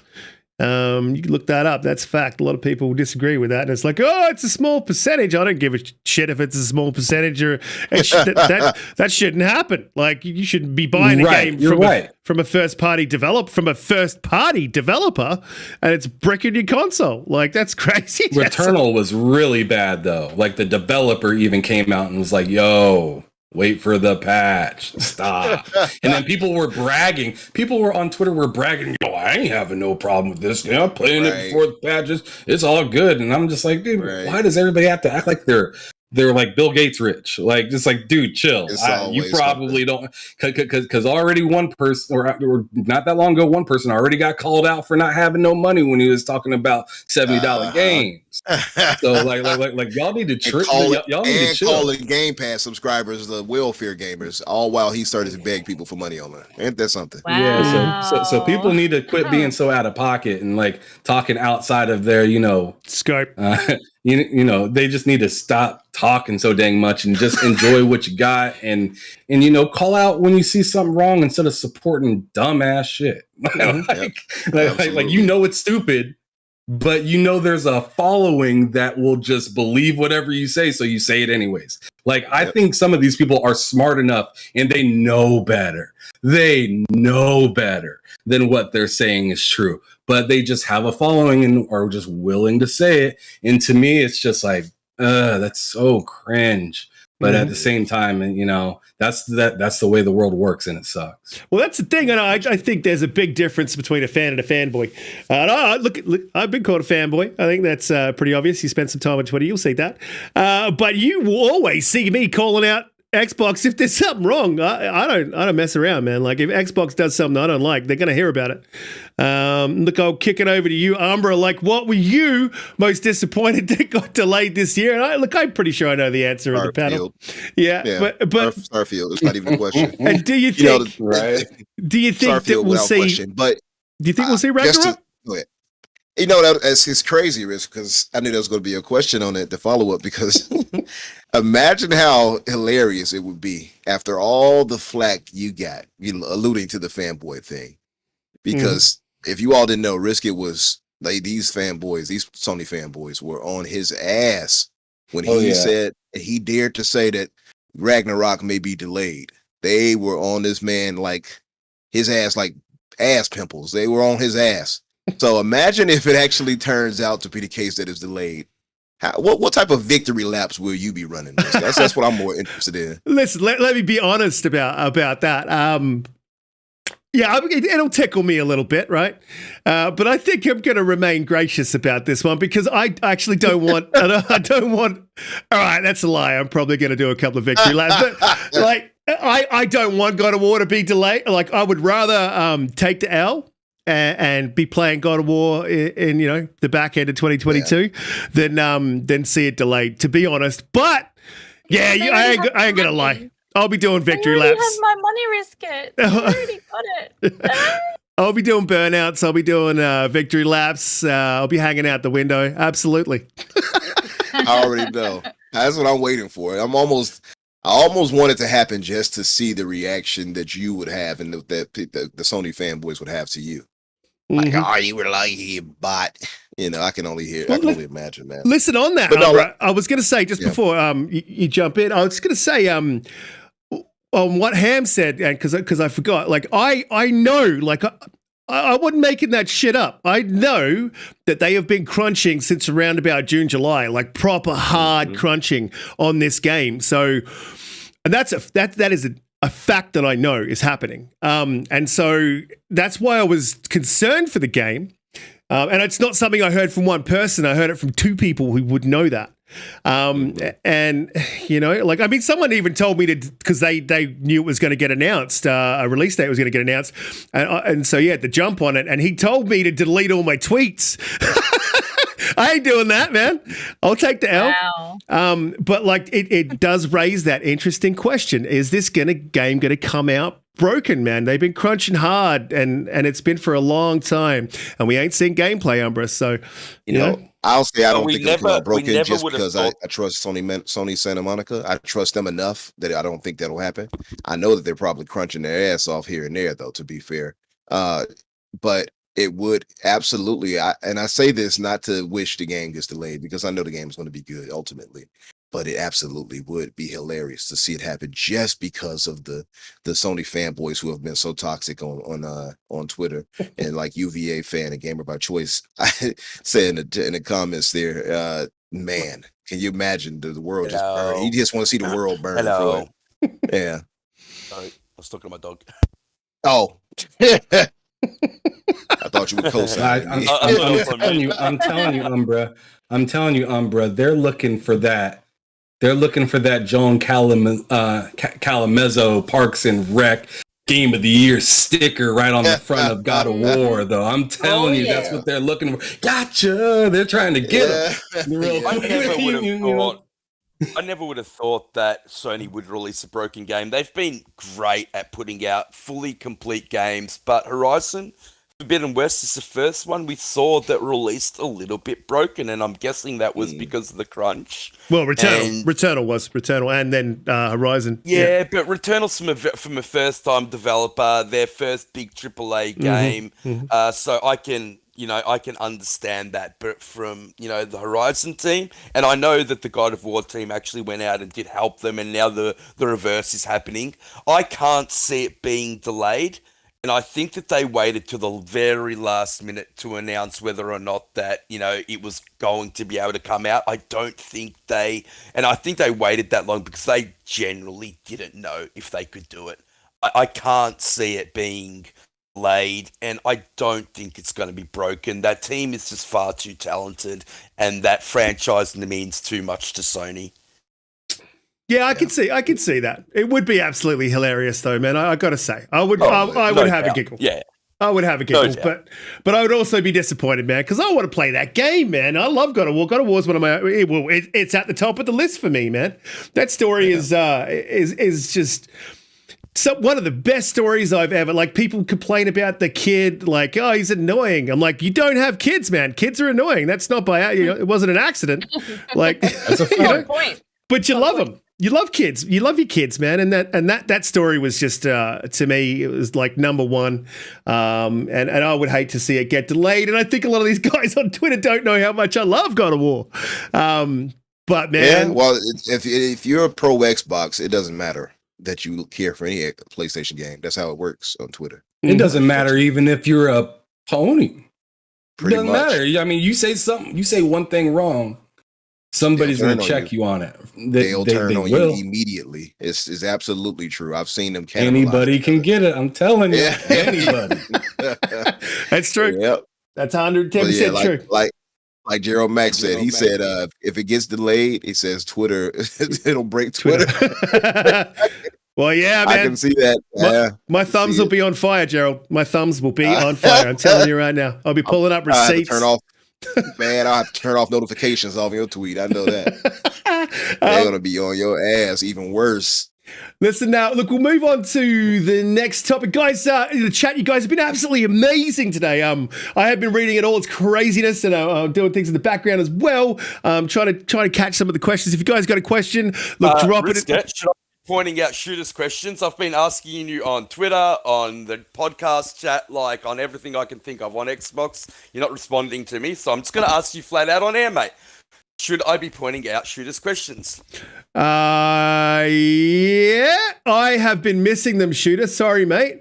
For the second copy of the game, yeah, absolutely, Pete. Just highlight it to me because I'm missing them, man. So Shooter's been asking questions, guys, and I'm not sure what it's for. You'll have to ask him. But his first question is, what arm of the military did he serve in? Answers in the chat, please. I'll ask the second one once we get those answers through. Okay, awesome, fantastic. Thanks, Pete. And he's going to second. Okay, so look, Shooter's giving away a game, and you got to get the questions right for Shooter to hand off the game, and then he will drop the code in the chat. So please, guys, look out for what Shooter's asking, answer his questions, and you could be in the running to win the game that he is dropping. Apologies, Shooter, man. The chat moves fast, and I am moving and doing lots of things in the background, so apologies for that. We'll move on to the next topic. Please hit like, subscribe, and share it out. And our topic, the next one is Xbox is bringing games you own to cloud. This is really interesting, actually, because the way that they released it, they called it a bug, was that Elden Ring was coming to Game Pass. I don't think that's a bug, man. Well, bug writes lines in a message. I can't see this being a bug, man. I think this was a mess up from someone's mess up in the background there, or it's possible that they might have been talking with From Software about bringing Elden Ring to Game Pass, and this might have been the caveat, the middle ground that they came to, that they would use Elden Ring. It's a massive game, to place it in the cloud system if you have Game Passes. So, I mean, it's obviously not in Game Pass for free, but if you own the game, apparently you will be able to play your owned games, and they're starting this off with Elden Ring. I'm pretty excited about this because I do play on the go occasionally. I've got a backbone, and this is really cool. I do think that there's some games you just can't play cloud, and there's some games that you shouldn't play on a smaller screen. But Cutie, I'm going to go to you. Do you think that this is just another amazing move from Xbox? They're just giving you more options, places to play, and how to play. For some people, cloud gaming works really well. For me, I haven't actually had a positive time with cloud gaming, and I own a backbone as well. However, I don't know. I can't imagine in my life that I would use it, but in saying that, there are lots of people that travel hours to work on public transport. If you have coverage when you're on road trips, things like that. I mean, look, it is a great move, and if Elden Ring is brought to the cloud, or any game that you purchase physically and it can be brought to the cloud for you to play anywhere, I think that's great. Yeah, absolutely. Okay, so for 2 copies of Bright Memory Infinite, the first question is, what arm of the military did Shooter serve in? Answers in the chat, guys. Awesome. Fantastic. So, Umbra, I'll jump to you, man. Are you excited to see cloud gaming move to the own games? I mean, I think it's just a natural progression, and something that we were destined to see over time. I think something that we've talked about that they should really be doing. I mean, if you own your game, you should be able to play it on cloud through Game Pass. I don't actually. Do you know what? Here's another thing. I don't like that they've locked this behind Game Pass. I think. And we talked. There's the caveat to that question there. I think there's a hint in his profile picture as well. We talked about this. I think in a previous conversation. That they're locking things behind a paywall, and some things I don't think should be locked behind a paywall. I just think that cloud's one of those. If you own the game, then you should be able to play on the cloud. Whether you have Game Pass or not. Game Pass games, obviously, different thing, man. That's locked behind the cloud, behind a paywall. I get it. That's fine. It's in Game Pass. But own games, do you think it should be locked behind that paywall? I hear you on that, Risk. I think though the part of the issue is like, what can they add as a value to the service? And when you allow gamers to play something like that is server heavy, like streaming their games like that, they go, what's the value proposition for Microsoft there? I mean, right now they're already giving us the most value by far of any other company. So at what point is it a breaking point for them to say, okay, well, you're going to have to give a little give and take here, where you all are going to have to be a subscriber to get this service? So I don't think it's unfair for them to do it, but I do get what you're saying too, because it's our games, we paid for it. But it's a mixture of things, because we have to maintain those servers too. They have to. So part of that is going to have some type of paid situation when it comes to it, I think. I do love it though, by the way, because I've played through streaming plenty of times on the go or at work and things like that, and I've completed games through it as well. So I like the addition of them adding that. And they have some games, obviously, right now that you can stream home console stream to the to your phone and such like that. So it's much similar to that to me. It's much of the same kind of thing anyway. But yeah, absolutely. I think that's great. It's a great evolution of what it should be doing and should be going. So absolutely, I love it. I don't know, man. I'm still torn on that thought of, should it be something that's just free, or something that's part of, being a subscriber or of Gold or of Game Pass. I don't know. I don't know where I stand on that, but because I can see it both ways, honestly. Mm-hmm. Mm-hmm. Ham, look, do you think that they should be allowing you to play your games on cloud if you own them? I mean, it's look, I do. I don't see it as anti-consumer. And yeah, they got to make the money. I get that. But if I own a game, and there's a place to play it within the ecosystem that I'm playing on, I want to be able to access it without paying that extra. I mean, I already do, so it doesn't affect me. But for the people who don't, do you think that they should be able to? I mean, in my eyes, it is a little anti-consumer.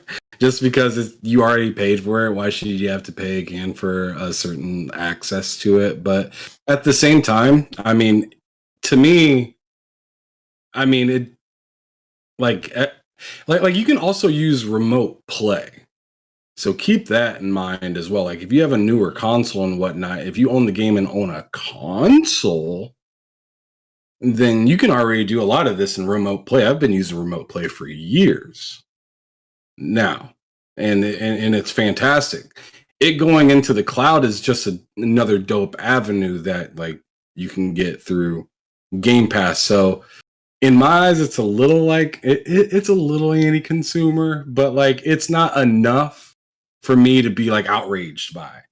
And plus there's other options as well. And that's the crazy part about Xbox to me is that it seems like they're doing anything that they can to just have you play games. Like whether it's the console, your phone, tablet, PC, like if you can get, Game Pass on your Amazon on like your Amazon freaking thing that you talk to at home, they would put it in that. Like they'd literally put it on anything. So like I think that it's really cool that they're like giving you another option to play the stuff that you own through a cloud. But like I'm kind of a little bit with DoomCutie on the experience part of it. Like I haven't had the greatest experience. The only time I have a good experience through it is when I'm at home, and that's like not what I'm not going to play on my phone at home, So so when I'm out like in public and stuff like that, it's not that great. I just moved to Iowa, and this place, I tell you, it does not have the best internet here. And I feel like, especially in the United States, our internet infrastructure sucks. So they're putting, they're building the house, but not a whole lot of people are ready to stay in that space, especially cloud wise. It's just amazing to me how many facets that Game Pass has for you to get away with playing a game. Yeah, definitely. Yeah, look, I would rather see a company doing cloud from a country that has shitty internet than from a country that has amazing internet and and understand that that what shitty internet is. To be honest, in my opinion, because you obviously got to get a better service in the end. It's never going to be perfect. It's never going to be the best thing since sliced bread. I mean, not in my lifetime, I don't think. But when it gets there, it gets there. I just don't like to see this sort of thing locked behind a paywall. And I think this is where Sony could compete. Sony could come out with a cloud thing. They use the Azure service. They could do that as well. And they could make it so that they make it in such a way that you don't have to be behind a paywall. But I think that's unlikely. The other day I went on Xbox because I was like, you know what? PlayStation. And I said, I'll just see like if Uncharted is on there because I haven't played it and I'd actually really like to play it. Went on. I do have a PlayStation Plus membership. I only got it so I could play 5 minutes of Stray and then deleted it off my console because I didn't like it. And yeah, I found Uncharted and it said I could play 2 hours of the game and then I had to pay for it. Even though I have a PS Plus. Let's go. I was really annoyed. I was like, wait, what? I can't play the whole game even though I'm subscribed? That seems stupid. Mm-hmm. Yeah, it's not just on PlayStation side. Like we were playing Among Us yesterday, and a friend of ours couldn't play it because he didn't have Xbox Live Gold. I hate that. Even though you own the game. Yeah, you can't play online. Yeah. You still need gold to be able to play it. So it's not just on PlayStation side. I really do believe that paywall needs to be removed on both sides. I think Microsoft is closer to getting there than Sony is. But yeah, I agree with you, Doomy. I think it's ridiculous. Yeah. Yes, Microsoft is more than likely going to get rid of that gold paywall once they hit a certain number in Game Pass I think subscribers. they will too. But as far as the service, though, of allowing us to play our games and stream our games on a go like that, again, I go back to they have to maintain those servers. It's not cheap. And I know it sounds, hard to kind of argue that in the benefit of the $1 trillion company, but the facts are the facts. They can't just be like, oh, yeah, well, here, just take everything, right? At the point, it's got to be a certain give and take, I think, at a certain point. And that is an effort, in essence, rather, an extra layer of availability for your gaming that is normally not even there for gamers. So it makes some sense to have to be a luxury you pay for in some ways. Like all these things have, different maintenance that need to be done to them, and it's different parts of the company. I completely understand that.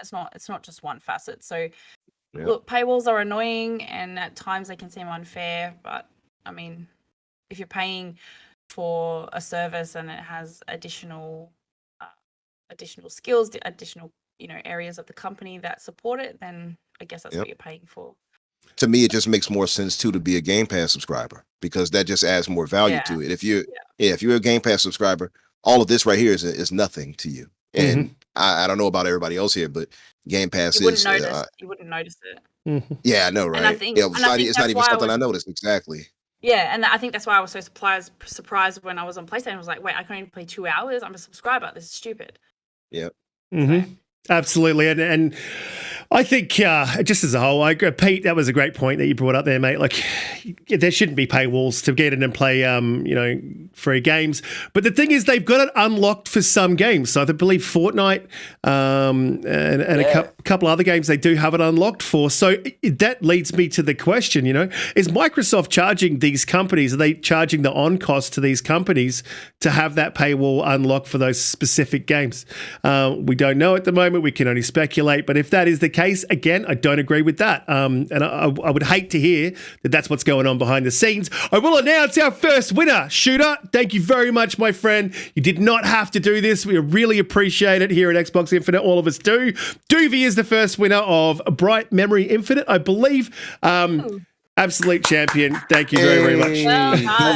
Well done, Doovie. Congratulations, mate. And Shooter, you're too kind, brother. We appreciate you so much, mate. Yeah, you're really, a champion. Thank you, Shooter. Really generous of you, brother, brother. Man. Doovie, it only took you 4 tries, brother. It was literally, I was looking. I don't think we've got a Marine Corps in Australia, mate. No, when Pete brought it to my attention, I scrolled back up and read the question. I was like, dude, it's in the army. Anyway, moving on to our next topic, guys. In the chat, you guys have been amazing, and you do make me giggle. I think Gerald Mack up there is made me giggle more than once today. And guys, all of you are absolutely amazing. I really appreciate every single one of you. Please hit the like button if you are new here. Subscribe, share it out. God Mad's one. Marriage is the worst paywall of them all. That one made me. That one made me. Share it out. Let people know that we're here and we go live 8 p.m. EST US every Friday. We'll move on to the next topic. And this is one that I wanted to talk about. And I don't think it's one that's really been talked about. It has a little bit, but in a positive way. And I'm just not positive on it personally. Xbox is showing at Gamescom, and look, I'll go to ham after this because I feel a way, as Umbra would say. I definitely feel a way about Gamescom. I feel it's a missed opportunity. It has the most foot traffic out of any game show on the planet. You're getting the most bodies through the door. I think it should be a place where they give us some big announcement. I think it should be a place where you look forward to hearing what's going to come. I don't think it should just be relegated to one show. I understand that 2022 is a quiet season, but this hasn't been a problem with Gamescom that just exists in 2022. This has been going on since 2016. I think 2016 was the last big announcement. I can't remember exactly what it was. I think it was Tomb Raider or something like that going to Xbox. That major announcement. I would like to see Gamescom for the European market, for the European players, be something that, I mean, it's amazing to visit. We had this discussion earlier in the week. It could be amazing to visit. Absolutely. There could be games on the floor and stuff. But I think that when the rest of the world tunes in to that European show, it should be something that you want to watch. And every single year it's disappointing. And from what we've heard, for me, that's a personal subjective opinion. And from what we've heard from what Microsoft's bringing, because they wanted to bring it out there, it's games that we've already heard about. Pentiment. I mean, there is going to be some gameplay from a game I want to see, which is the Curious Case of Benedict Cumberbatch's Last Case, or whatever the name of that game is. But I just think that this is a missed opportunity and a misstep for Xbox. I think they could have showed us, right, we've shown you what is coming in the next 12 months. Now we're going to show you what we've talked about in the previous years and where we're at. Here's where Fable's at. Here's another CGI trailer. We're not going to show you gameplay. Cool. Here's here's where Avowed's at. Here's where Hellblade's at. Here's just a little something. Here's a word from the developer. Just something about these games that we've heard so much about in previous years, but nothing about in recent times. And look, I just think it is a misstep. And Ham, is Gamescom something that you look forward to every year, or do you find it's always disappointing on the first party front? I'm always looking forward to see games and whatnot, but I'm not gonna lie. When I seen Sea of Thieves on the list, I cringed immediately. I was just like, oh, again, like. Like, not saying that's a bad game or anything. I've had enough with Sea of Thieves. It feels like I see that game all the time. I felt the same when I seen Age of Empire. The last thing I remember about Age of Empire was just that horribly long catapult or whatever scene that they were, showing how it worked and how they got the realism from that put into the game. And I'm just like, dude, I could care less. And now I see it's coming again. I'm just like I'm sure there's plenty of people that want to see that stuff, but I would rather see DLC stuff like just like on the side more than I am trying to see it like in a whole like Summer Game Pass or Gamescom or whatever, like or your own, pretty much E3 that they had where it was just like I thought the event was pretty good, but like I said, I see Sea of Thieves in there, and I'm just like, damn it! Can I go to any event without seeing this goddamn game? So yeah, I mean. So I totally see what you're saying, Risk It and Jedi and whatnot, but yeah. I mean, I'm always excited to see games. I'm really excited to see more stuff about High on Life. I'm definitely going to be there to see that. Oh, yeah. Like that's going to be something to see. Minecraft Legends, go away. Plague Tale Requiem, let's go! Like it's so much. Yeah, it's like hit and miss, and it's just kind of like Xbox just kind of buying themselves some time. I mean, I've been saying that a lot on this show, but it kind of is what it is, and that's what we got. 6 hours, Ham. 6 hours of games we've already seen. I mean, bro, people have asked for gameplay, and that's what you got. It is what it is.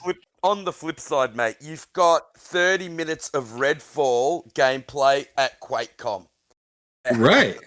And that has nowhere near the foot traffic that something like Gamescom has. I mean, the show is massive. Mm-hmm. Mm-hmm. It is. I mean, I can't say you're wrong there, but like, I don't know, something about Bethesda and them and Arcane in that instance, they want to they, are very family oriented. They want to show their stuff at their things. Gamescom, they were probably looking at that like, yeah, that's cool, but we want, to grow this over here. And maybe that's what Xbox is trying to do with bringing a big game like that to QuakeCon. Let's try to grow that more. Yeah, this gets more foot traffic over here, but we own this over here. And not only that, Ham, Sony own the European market. They take it for granted, I think, a little bit. They don't really have anything. Xbox have this pre-ready show, Gamescom, which has this massive foot traffic. Why not take advantage of it? And I know Keeley just recently announced that there would be something special there, that there would be surprises there. I hope it's not just marketing, because they've said the same thing over the last few years, and I've watched it, and it's just been an absolute disappointment. I want to see something new. I want to see something, that's never been announced. And I was talking about this yesterday. What Elden Ring did for the Game Awards was massive. Everybody watched the Game Awards because everybody knew there was going to be one game there, Elden Ring. And when you have a game of that caliber, of that size, everybody will watch. Why don't Microsoft do something similar and announce something like Wolfenstein 3 or show Fable or Avowed? Pete, there will be something. I feel like you will be surprised by something. There is going to be 50 different games at the future game show. So, there's already been talk about something really exciting being released. So I feel like I think it's hard. I think people are being a bit harsh by judging it before it even comes out. And I know you're burnt by previous experiences, but I don't know. I think it's going to be great, but that's just my personal opinion. No, I was going to go. I was going to go to you, Cutie. After we had the negative hammering of me and Pete on on Gamescom, because we need some positivity. Positivity about Gamescom is a good thing. I just can't be disingenuous and say that I am positive about it when I'm really, really not. I'm not going to do that. Before I go back to you, though, because I want to hear some more positivity about what you're excited about coming to Gamescom, and then we'll go back to down to Umbra. But before I do, Hagi Chatty, I could not think of a more perfect person to win a game code than you. And Shooter, thank you very much. In the community, like Hagi, congratulations, mate. Yeah, and Shooter, thank you very, very much. And I just highlight why I say that. Devil X goes, Huggies here. Let me load my redeem code page real quick. Yeah, absolutely. Hargate has been one of the most generous members of the community throughout the entire community. And he's absolutely amazing. And Shooter, you are absolutely amazing, mate. I really appreciate you giving out codes to our chat. And I can't thank you enough. And you didn't have to do that, man. And we really appreciate it. So thank you very much. Man, Hargy got that energy, bro. Yeah. Hargy got that energy. Like he got that like dope ass like dude energy, and like every time I see him, like it's just all appreciation for him, and he just gives it back tenfold. So I just wanted to go on ahead and just give him his flowers on that one because he deserves it. It's dope. He definitely does. But we'll go to you, Cutie. Cutie, what are you most excited about? What do you want to see from Gamescom? What's got you hyped? And I know one of them, and I know that Ham was like, bah, but you could still be hyped for Minecraft Dungeons or whatever it is Minecraft is coming. Be hyped. So please. The hate that I'm receiving from Solo. No. So please tell the chat why they should be excited for Gamescom, because I like discourse on the show. I like people have differing opinions. If we all have the same opinion, things would just be boring. Yeah. Look, I think it's just probably just you guys aren't really into things like Sonic or like Minecraft or anything like that. So, and you guys get a bit disenchanted by saying the same thing over and over again. You need new bright and shiny things. I understand the attention span, but for you guys a little bit. No, I'm kidding. No, go on ahead, keep shooting. No, she got messy. She got messy. That's no, let's go. Look, there is going to be Sonic Frontiers. That's going to be there. They're going to have some stuff on Tekken. That's exciting. They're also going to have all the stuff with Minecraft Legends, Age of Empires 4, A Plague Tale Requiem, Sea of Thieves. I know we've seen quite a bit of that. I'm not really excited about Flight Simulator. But yeah, look, there's going to be lots and lots out there that is actually going to be really good. And, you know, people want to see gameplay, that's going to take time. And in the past, and I've been reading quite a bit, and it's looking like EA may preview their new Need for Speed game at this. So I'll ask you this, would then, be Doomy. interesting. Do you think that the 6 hour time frame actually takes away from it? So yeah, I'm happy to see gameplay, and even if it's games I've already seen. You know, if we've seen a short trailer at the showcase, if we see extended gameplay, fantastic. But does that 6 hour time frame take away from that? Who's gonna sit through 6 hours just to get that little snippet of gameplay? Do you think it's too much? I don't think it's going to be a straight 6 hours. Because from what I've seen of the timetable, have you seen it? No, Like I how it's all haven't. been No. broken down. It's not all in one shot. Where are we? So where is it? I know Risk gets excited for Age of Empires 4, and we were talking Yeah. about it with CADE. If that gets announced for Xbox, Riskett will be happy. That will make the show for him. So things like that, things of that nature will be really good. Look, I don't think they're Age gonna of be Empires over. will be, but yeah. Look, they're featuring over 500 companies. That takes a lot of time.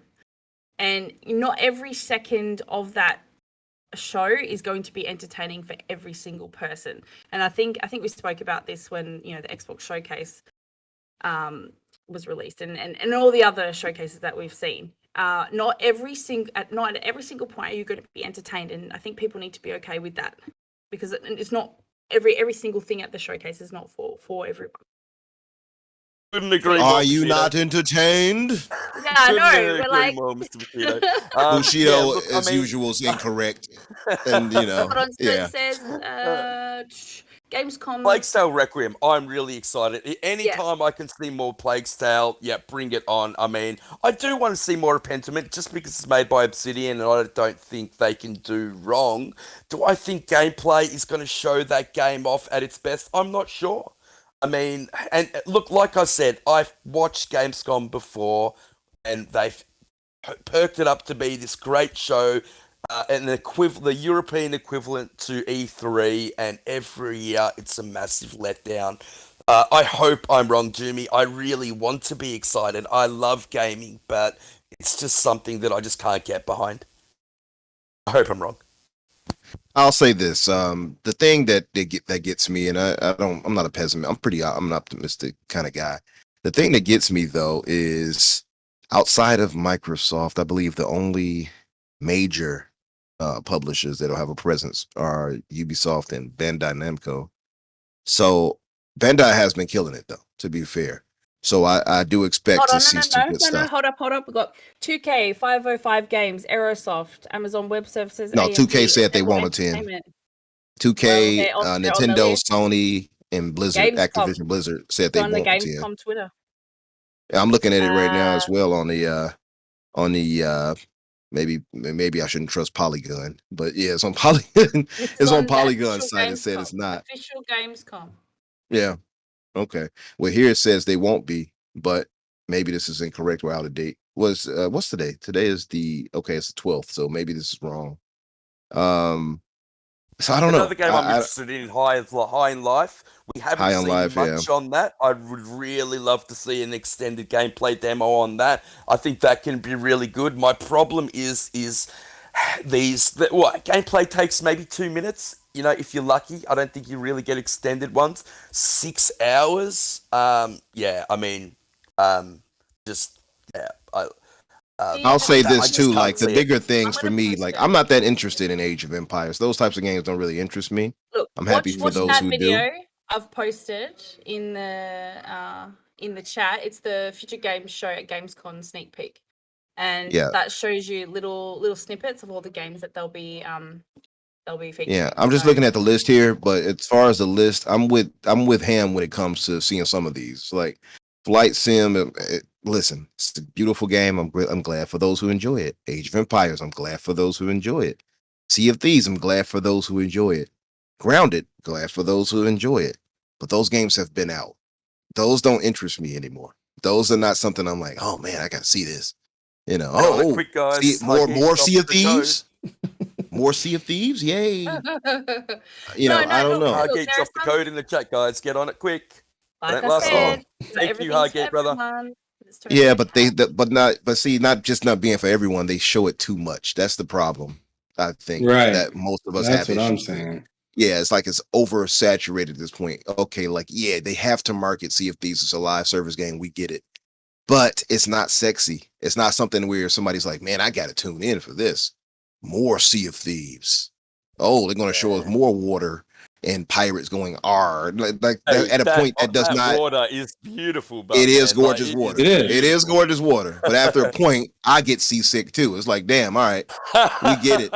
You know what I mean? So I'm just saying it's not sexy after a point. Not to say that it's not a great game or a good game. Yeah, because it's sexy. You know, I almost put my voice on, but I had to stop myself. Don't drop the obvious. Yeah, I almost did it. I had to stop myself. Somebody, Jeremax said Hargita claws. Hargita claws. He's got the beard. But yeah. You're right. And the same thing with Flight Sim, Umbra, as well. Like, I mean, yes, we've seen Flight. It's beautiful, but what are they really going to show? Another city that's been done, better, actually being put in 3D? This is the problem I have with it. I want to see Wolfenstein 3 announced. I want to see some Fable gameplay. I want to see some Avowed gameplay. I'd even take some Perfect Dark gameplay. Something we haven't seen before. Don't even have to show me gameplay.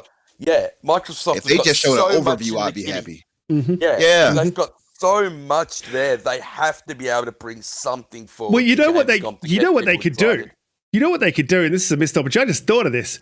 They could show it like Sony did with the Last of Us. They could just show a screenshot. That would be exciting.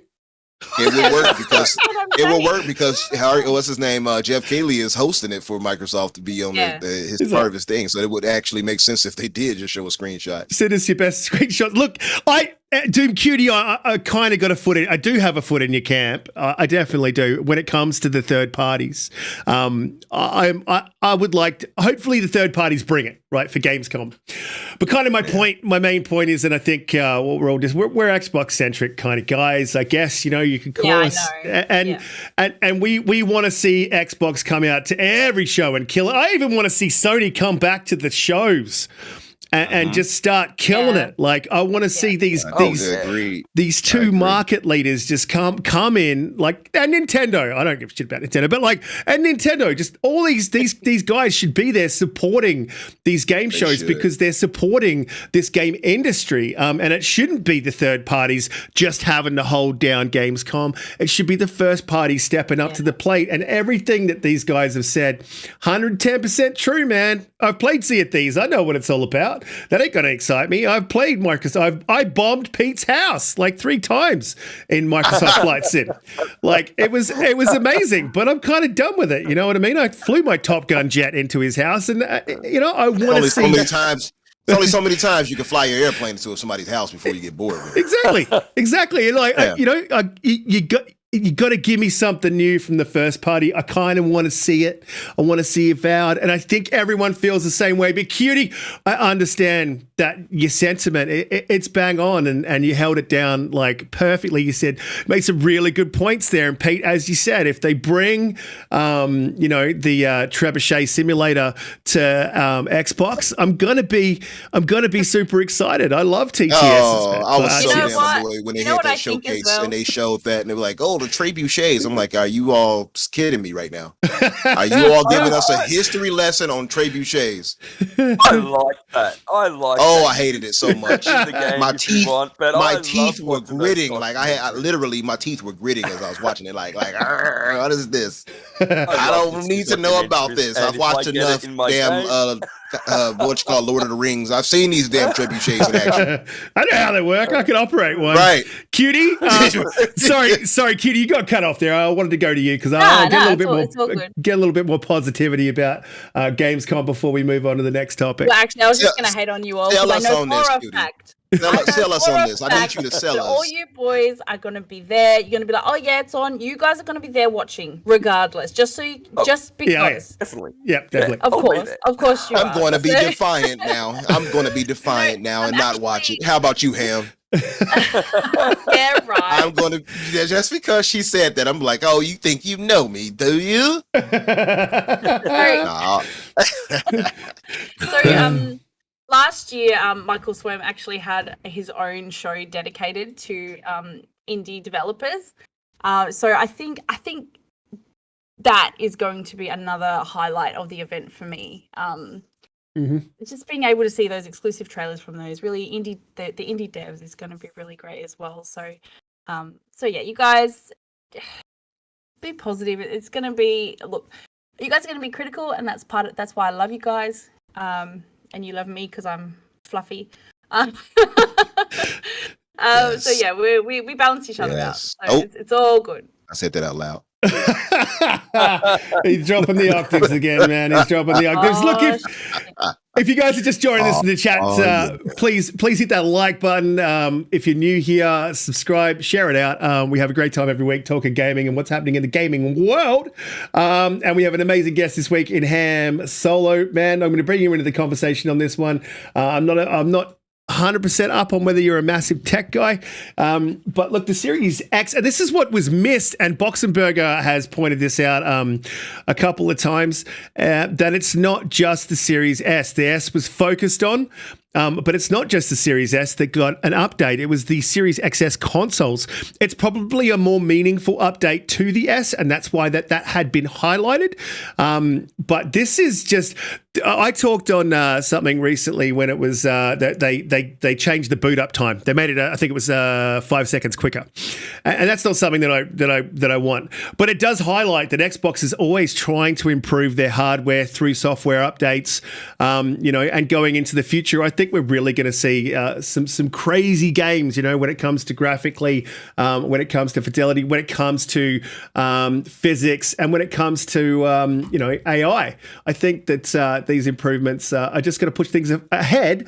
And from what we've been told, with the GDK being updated, apparently games on the Series S are actually running a little bit better. And I can attest to that because I was playing the Ascent whilst this happened, and it seemingly wasn't. It was dropping a few frames here and there, and after that update, it didn't really drop any frames at all. And this is what you're seeing Series S gameplay here. Ham Solo, do you have a Series S? Have you noticed any difference on your Series X? And what do you think this means for Xbox going forward? Do you think that we can expect more updates for the Series SX consoles? So, I think it's really cool that it's all happening. I'm not like super techie, know all that kind of jargon and everything like that. I just, play the games, enjoy them, and do my best to keep up on what's going on around me. And I'm really happy to see the Series S, get better and better. And I mean, that's what these consoles are going to be doing. I mean, they're not using a lot of the hardware that was built into it right now. And this is the beginning of the generation. This ain't no like last ditch effort at the end of the generation, like the series, or not series, but the like the 1X was, where it was like, dang, like they just came out with that thing and they didn't like have a whole lot for it. But now, like, now we're early in the generation. Like, we already seen a preview of what Hellblade looks like. That game is insane looking. And they said that was gameplay. So, bruh, like there's going to be some amazing things to come to these consoles, and I'm 100% here for it. But I mean, as of what they got now for it, like before even this update, like, I mean, I'm sure you guys have played Flight Simulator. That game looked amazing. I actually like Flight Simulator, but like, do I need to see it at a showcase? No, but we're past that subject. I'm just really, I'm just really happy to see that that what King David and them call the little man is getting tougher. As time goes on, it's getting stronger. And my cousin recently, or not recently, like I want to say like 4 or 5 months ago, bought a Series S. And he's been playing games as long as I am. He just isn't as deep into it as me. Bro, like he is really happy with his little console. He loves that app, that thing so much. And I'm really happy for him. So to see this kind of stuff come out, I can like be more happy to tell other people that, I have the PlayStation and Xbox Series X, and I plan on getting a Series S, but to those people that, don't really have the money to get a Series X or aren't as invested into gaming as me, like that's better for them. Now they can feel a little bit better about their purchase. They get a little bit more performance and stuff like that. And it's more for something like us, as we play games all the time. We're always like looking at stuff and seeing the news and stuff like that. It's good for us to be able to tell those people that are kind of nervous, hey, this thing's going to get better and better and better as time goes on, and it's barely even tapped into its power right now. And they're like, what? This little $300 console that supposedly is supposed to be the weak guy is somehow tough, and it's generation like, back. Yeah. The console that's holding the generation back, right? Like no way. It's just insane to see this this kind of performance out of that console, and I'm really happy to. I'm really happy for players. Options are great. Mm-hmm. And what a fantastic decision by Microsoft to release a $300 little beast of a machine. That is extremely Absolutely. cute. It plays more 120 frame per second games than the PlayStation right now. Sure does. It's crazy. Sure does. Yeah, just as give my quick thoughts on it. We talked about this on the Xbox Factor. Boom, man. I'm excited just to know that it's future proofing the Xbox Series S. Further, because one of the complaints I saw a lot of PlayStation fanboys try to run with, it doesn't need to exist, and you know why they were arguing that, because they know that it was obviously doing so well for Microsoft and challenging and sometimes helping Microsoft beat out the PlayStation 5 in sales. So they didn't like that. Of course, they don't want it to exist. But as far as the value, like Pete said, that price of that, and it's only going to drop further, possibly this year, even for the holidays. And imagine that bundled with all these Call of Duty games coming to Game Pass this year. It's over. And they actually package that on a box. It's done.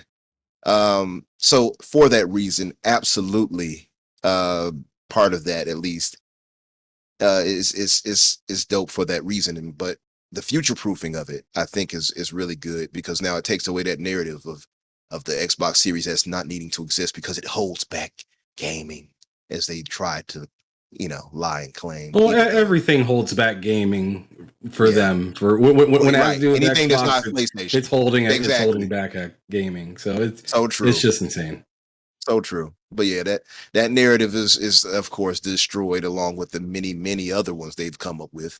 So yeah, I'm interested in it because of that. And who doesn't want more graphical fidelity and ability on their consoles? It's a value all around to have the Series S or as in general, just because of the price and what you get out of it, especially if you're a Game Pass subscriber. Yeah, absolutely. Wow, this chat is going off. Look, it's a busy chat. Listen, guys, look, hey. They're like, hey, you better jump on Tinder. Like everyone in the chat's got a little bit quiet since they started coming up. Just saying. Yeah, they're busy talking on the best adult dating site ever. Listen, I did throw a poll into the chat. Are you excited for Gamescom? And DoomCutie, the overwhelming opinion here is that 61% are saying they are excited. So people are generally Doom. Let's go. People are generally excited to see gameplay. And look, I'm going to move on quickly to the next topic, and then we'll move through to the end of the show. Because there's a few things I just wanted to highlight this week. Because look, Cutie, you did bring up last week, I believe, that we don't really get a chance to talk about very many games because there's not a whole lot coming out, but there is a few coming out. This in the coming months that is something to be excited about, and even today, one was released. But I'll quickly go to Grey Monad's question, and Grey, I hadn't forgotten your question, mate. I have jotted it down, and the question that he asked earlier in the show is, who do you guys think Xbox will acquire after the ABK deal? Now, keep in mind, we have spoken on who we want them to acquire. So let's just speak on who we think they are likely to acquire and what makes sense, I think, for Xbox. And Monad, look, I'm going to say this. I don't know when it comes to who I think they'll acquire, but the type of acquisition that they make, I'm fairly certain on. And again, subjective and it's an opinion. I think they're going to go after a developer. I don't see them acquiring a publisher straight away. I think that would be a too soon type thing. So I think possibly you'd likely see them, acquire one of these smaller developers that are just out to the side, a Sobo or one of these ones that kind of makes sense for Xbox. I think that's I think that's what we'll see. And I'll go to Ham, our guest. Ham, who do you think we'll see Microsoft acquire after this ABK deal goes through, if anyone? That's a good question. I'm leaning towards a Sobo because it just makes sense. Because Flight Simulator is a super duper staple. They're always there in the like shows and whatnot, and Plague Tale would be super dope, but we already kind of have it, so I'm not sure if we need it. Mm-hmm.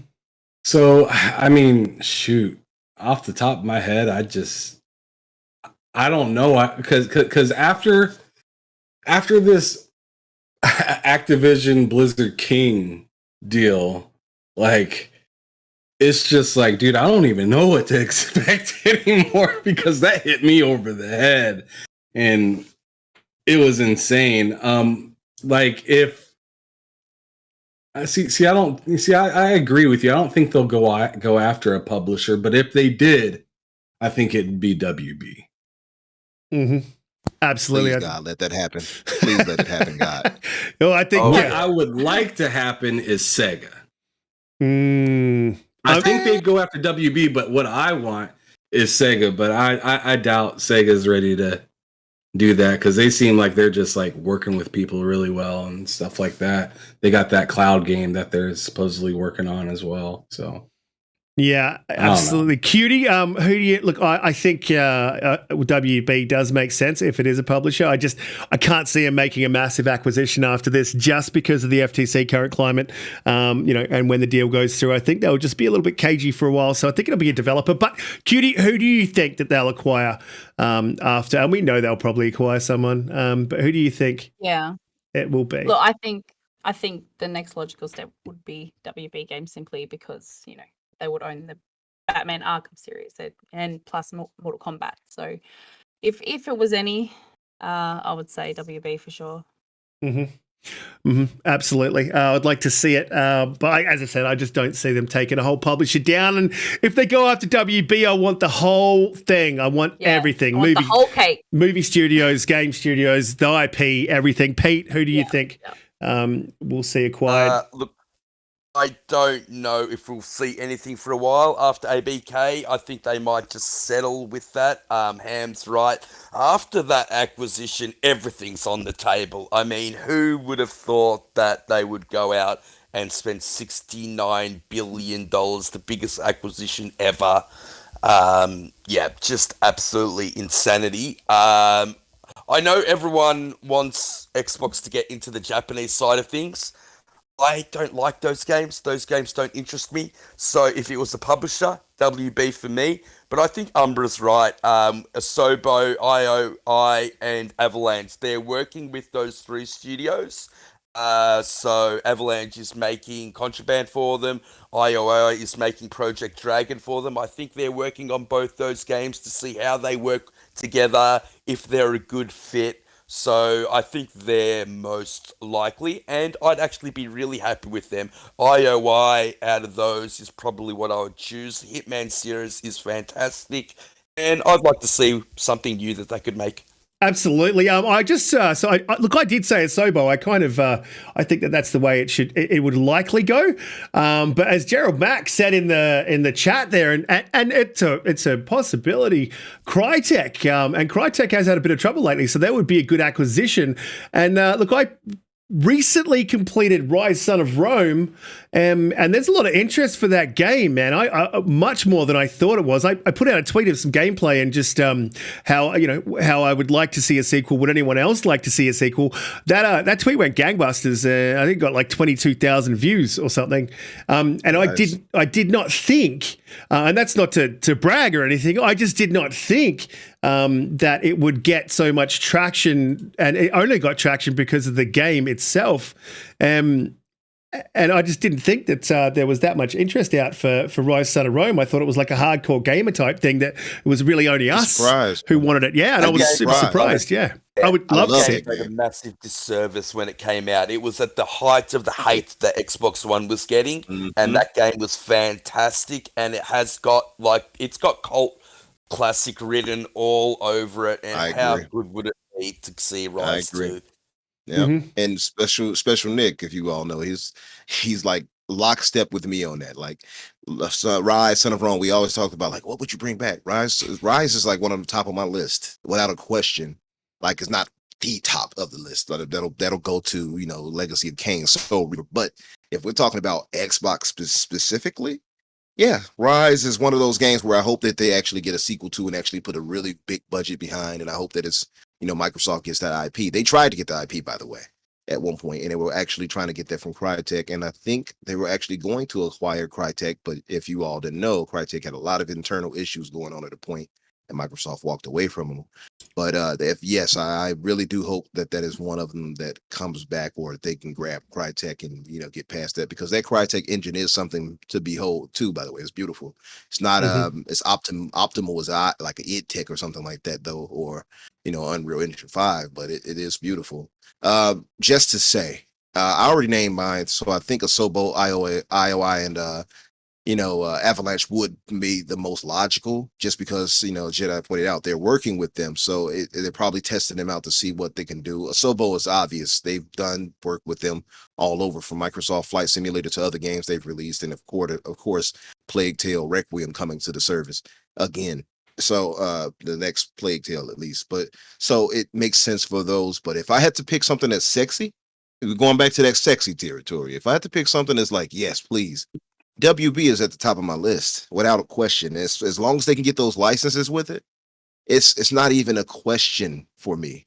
But that's outlandish. But at this point, we've seen what Microsoft can and will do, so it's not out of the realm of possibility either. But if they pull something like, let's say, something that's probably more realistic, or something Microsoft would want to do because they don't want to deal with licensing, Capcom, if they're going to the Japanese side of things, which probably makes more sense for them to do, Capcom, if they got them, that would be a major feather in their cap. Let's just be real. I mean, Capcom has been on a resurgence. The only other one that could outdo Capcom to me is Bandai Namco. I know people are like Sega, and I love Sega. I got love for Sega, but Sega is not anywhere near, to me at least now lately, as far as modern gaming, hitting where Bandai Namco or Capcom is in the Japanese side of things. Lost my respect. I'm sorry. I had to be real. Let's look them. You're being real messy. That's all you're being. I apologize ahead of time to you and Everborn, but Doobie had it right. He said that Everborn brainwashed you, Ham. I'm sorry. I think he got to you. But no.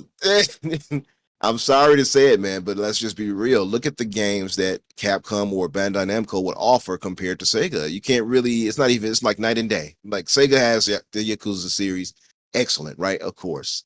They have Phantasy Stars, people pointed out. They have obviously the, what's the name of that game? Persona series that is now coming to Xbox Game Pass.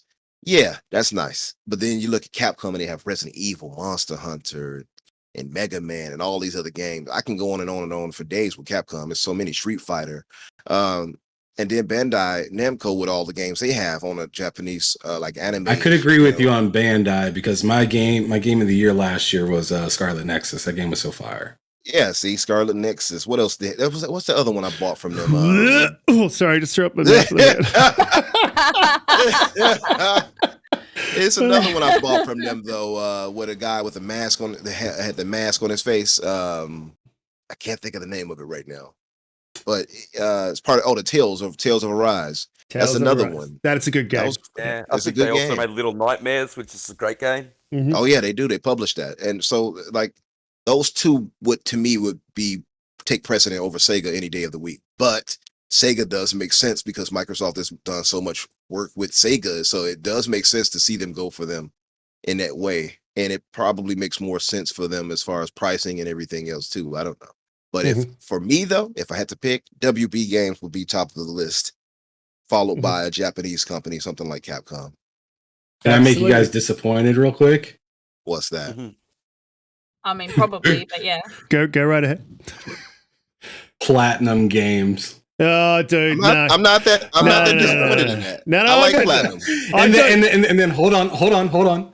And then make Tango look after him. Oh, dude, I don't want Platinum anywhere near Xbox. I don't like the ethos. I don't like what they did with Scalebound. Like Platinum Games They can work with Tango. Is to me, I if I was Xbox, I wouldn't even talk to them anymore. After the shit they pulled, like definitely would not go anywhere near. I knew I was going to make somebody was going to get salty. Yeah. I already knew. Yeah, it. but I think so. Yeah, the guys on the panel know how I feel about Platinum, and they're not warm fuzzy feelings. I don't like Platinum at all. Listen, guys. Look, thank you for disappointing me, Han Solo. Appreciate. Now, look, guys in the chat. You guys are amazing. We got an amazing guest this week. He gets a little bit messy sometimes, but we love him anyway. And we got a couple of things I just wanted to highlight at the end of the coming to the end of the show that are important. So stick around because there are some games that have dropped real recently, and there are some games coming that you might be interested, may not know about. Now, Lamb of the God. Cult of the Lamb of the God. Isn't that a band? Cult of the Lamb. Lamb of God is, I think. Cult of the Lamb has recently dropped. I think it dropped today. It's getting absolutely stellar reviews. I haven't played it. Guys, it is available right now on your Xbox. I think it's $33.95 in Australia. I think that equates to around about a $20 game in the US. And it is getting rave reviews. It's like a road light, not a light. And it has rogue elements to it, apparently. But I have heard nothing but good things about this game. I don't think it's scored under a 7 out of 10 was the lowest I think I've seen it. And the resounding opinions of most outlets has been that this game is absolutely amazing. So, guys, 9s and 8s and 10s out of 10s. Yep. Yeah, we strongly recommend. Didn't that game get like an 85 or something like that? Yeah, on Meta. Yeah. Yeah, Cutie, did you get a chance to play this, or you've spoken to someone who has? Yeah. So we at Game on Oz, we actually got a code for it before it was released, and we had one of our writers play the game, and honestly, it's just an incredible game, so fun. If you have any sort of like God complex, you will enjoy this. It's so quirky. It's very push the boundaries kind of. It's just if you love quirky games, this is very well done. It's incredible.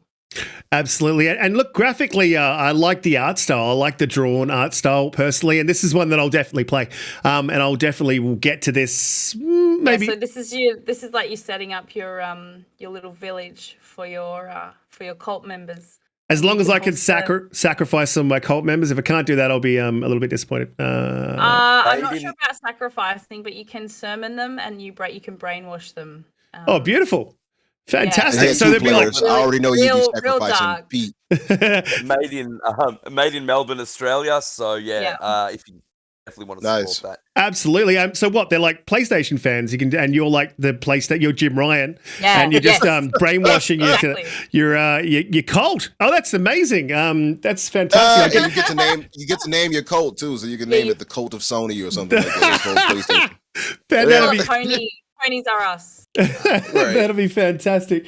Look, guys, so that's come out, dropped just recently. That's pretty exciting. And look, just last night, I think it was morning or afternoon for you guys in the US, they announced an Alone in the Dark. I believe it's a remake from the ground up. $70. No, I don't know if it's $70 or not. They just announced it leaked. They actually didn't announce it. My bad. It actually leaked. The cover art leaked. And I don't know if you guys played this. It's something that I have played. I know I've played it, but I struggle to remember exactly how it kind of went. But from what it looked like, and I did a little bit of research last night, this looks like something I will definitely play. I'm into my horror. I love these dark games. And Umbra, I know that you're a little bit excited for this one as well. Oh yeah, highly excited. It looks really, really good. It's been a while too since I've played it Alone in the Dark, man. I mean, it came out in '92, the first game, y'all. Mhm. That's 30 years ago. Sheesh. Yeah. We getting old. We getting old, y'all. Yeah. I know y'all I know people in the audience like, I'm only 19, you're old. But no, no, seriously, it's been a while. So it's nice to have them return. It's good to see some horror like game like staples return like that. So it's good to see. And then they have some screenshots released too, if you all haven't seen it. They leaked. And it looks pretty solid. It looks actually really good. I'm not sure what engine they're using, but it's probably Unreal Engine 4. But it looks really good.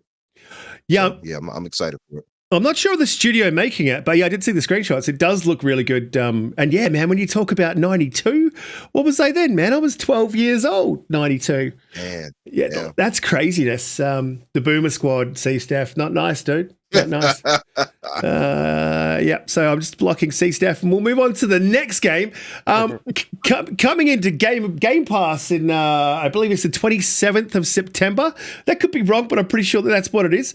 And guys, this is one that I actually hadn't heard of, Moonscar. And I got a chance to have a look at the trailer. I'll be playing it now. This game looks like something that's right up my alley. It's dark. Yeah, it's dark. It's gritty. It got called a Souls-like, and Pete took some umbrage to it being called a Souls-like. I believe Everything's called if a game's hard these days, it's called the Souls-like. It's a bit of a joke.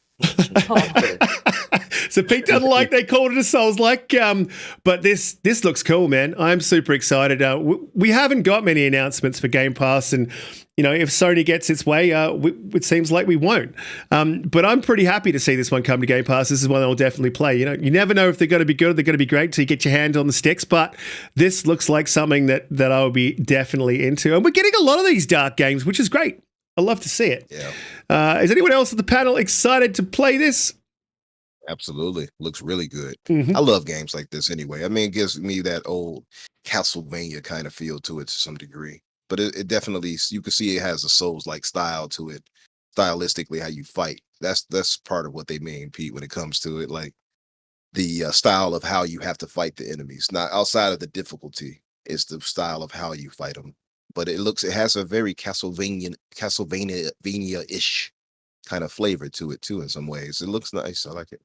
Yeah, absolutely. Huggy pointed out a game, Immortality, that's coming out later this month. It was delayed from July 26th. I think it's releasing around August 30 now. He said that it's released, got nothing but 10 out of 10 reviews, and it's from the guys that made Telling Lies, and Telling Lies was in Game Pass, and it was that really story-driven, basically an interactive movie, so that's something to keep your eye on. But the one I am most excited for is Midnight Fight Express. I believe it comes to Game Pass on the 23rd of August. Really looking forward to playing that game. That game is right up my alley. Yeah, absolutely. Good. Just some background on that Midnight Fight Express. They used the actual proper motion capture for that game, and I'll just see if I can find it something online about it. But they used actual motion capture for that game, and it's the guy who did God of War, the fight scenes for God of War. He actually has his own studio, mocap studio, and he's a stuntman, and he has a few stuntmen that work for him. and they all remotely did that through COVID. So there is a video online about that. It's actually really, really good to watch. I enjoyed watching it. So if you guys haven't seen that, look up Midnight Fight Express, and I'm sure it'll just pop up there, and watch that, man. Amazing game. If we're talking more past just indie type games, then I'm looking forward to I'm actually looking forward to Gotham Knights, y'all. I don't know if you all been paying attention, but IGN has showed some gameplay behind it, like 13 minutes of gameplay. They showed gameplay from Robin and then Jason. I forgot his name. Jason. What is his last name? Jason. The boy, the Red Mask. I can't think of his last name right now. But they showed gameplay from him. They showed gameplay for the Batgirl, the Red Hood, and then they showed all these different Red Hood, and then they showed. I'm thinking Red Mask because his mask in the comics. Okay, it's a long story. Anyway, so and they showed like all these different costume changes you can have, like 40 different options or something like that of total or something like that. It looks really, really good. I'm actually really excited for Gotham Knights. Mm-hmm. I agree. Yeah, I think the hate that it's getting is a little bit. This is where I'm going to be positive. I think the hate that I'm getting. Jason Todd. Thank you. There you go, Jason Todd. Yeah, sorry. It's a little bit out of pocket. I think. I think that game looks pretty good, man. I mean, it's a cross-gen game. I don't think you can kind of expect a little bit. I think people expect a little bit too much from it.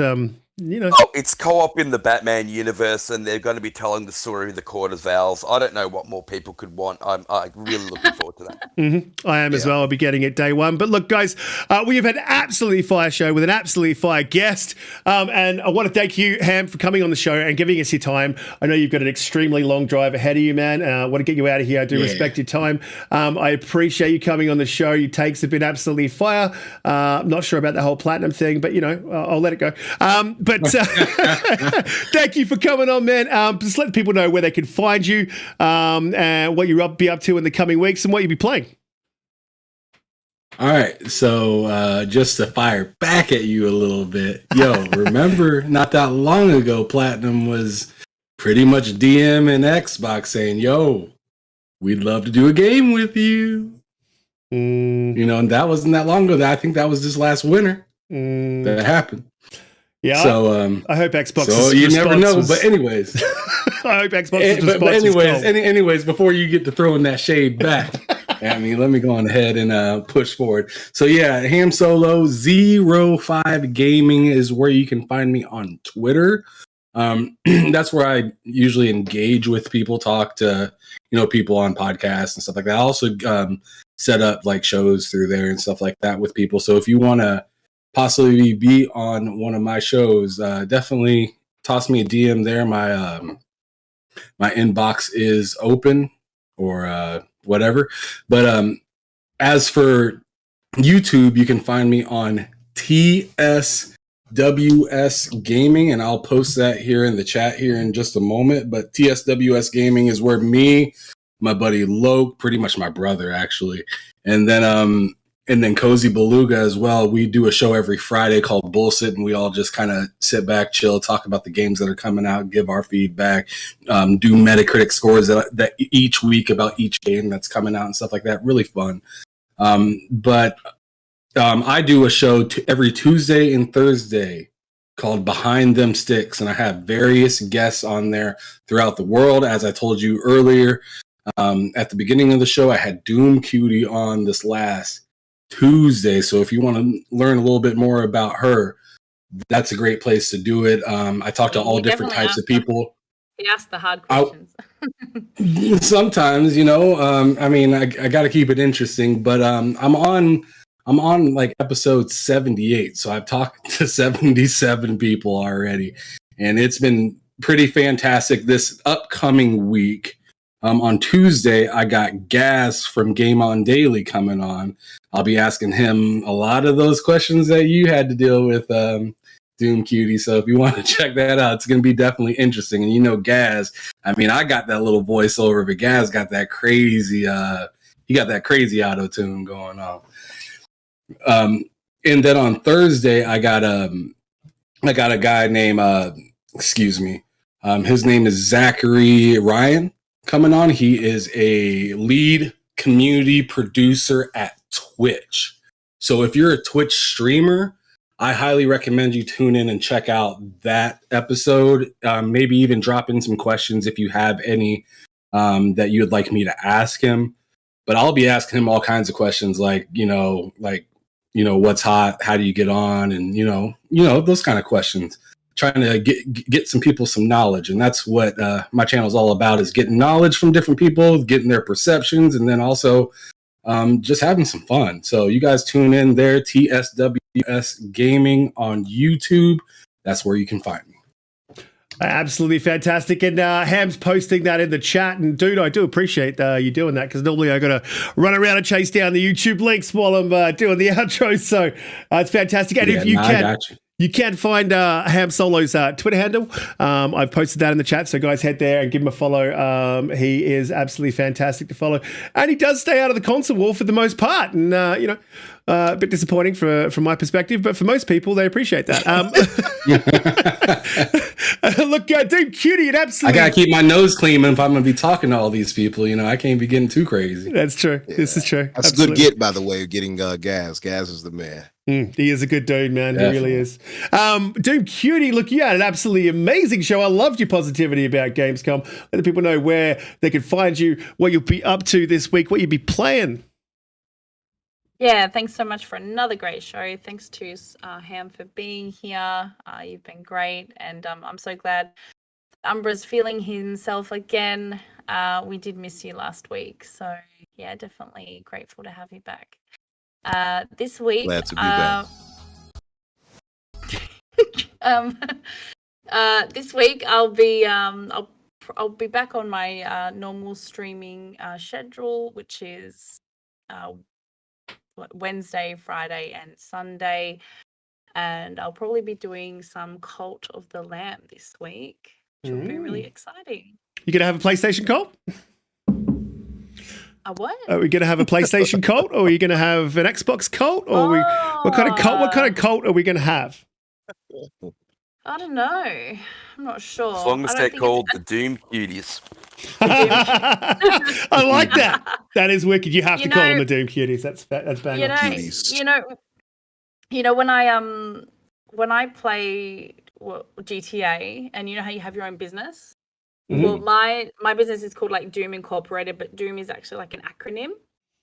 So it's a Department of Obscene Mischief. So that's what that stands for inside GTA.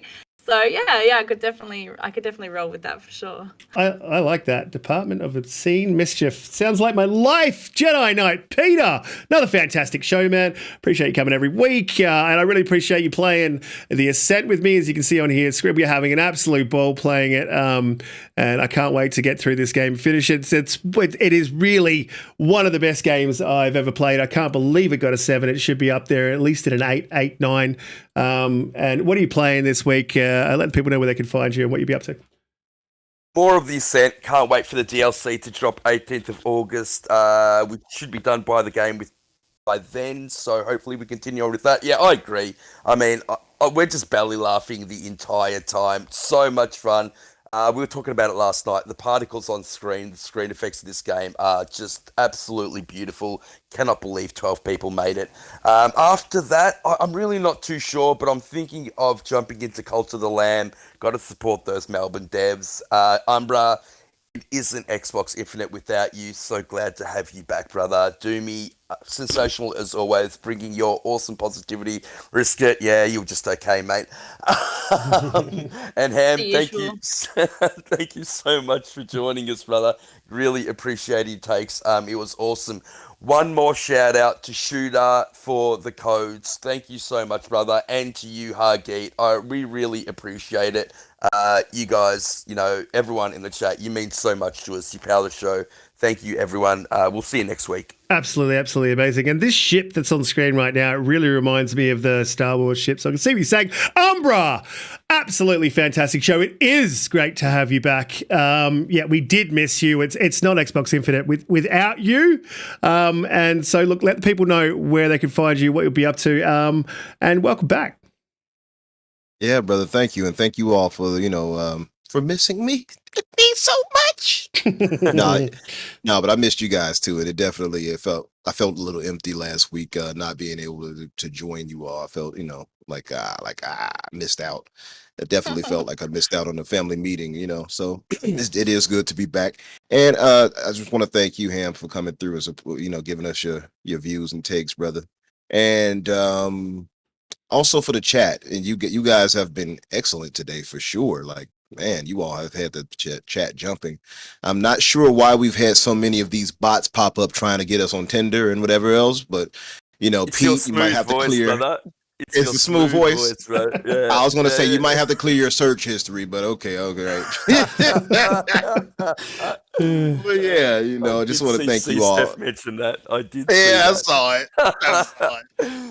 Yeah, but thank you all for coming through and supporting us as always. You all know where you can find me, Umbra Infinite or Infinite Umbra on Twitter. And you'll find me not only on here on Fridays at 8 Eastern, but on Xbox Factor on Tuesdays at 12 Eastern. And next week also, Risk, I'll be following in your footsteps a bit, and I'll be appearing on Boxing Burgers podcast on Thursday at 2, the World of Gaming podcast. So I'm not on any other podcast this week. Oh, well, there you go. I'm free. I'm free. She's gonna wake up. She's free.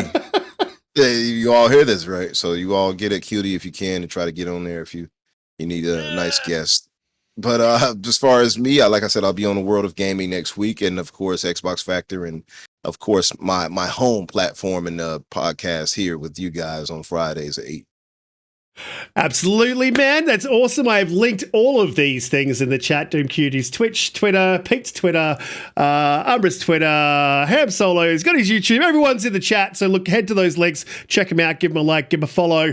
Guys, and for myself, I'll be finishing up the Ascent, hopefully the Evil Within 2, and also getting through Dead Space 3. And then I've got Cult of the Lamb. So I'm booked up. So hopefully I'll be able to get through all these games before the missus gets back, because then things are going to slow down for me gaming wise, as they do.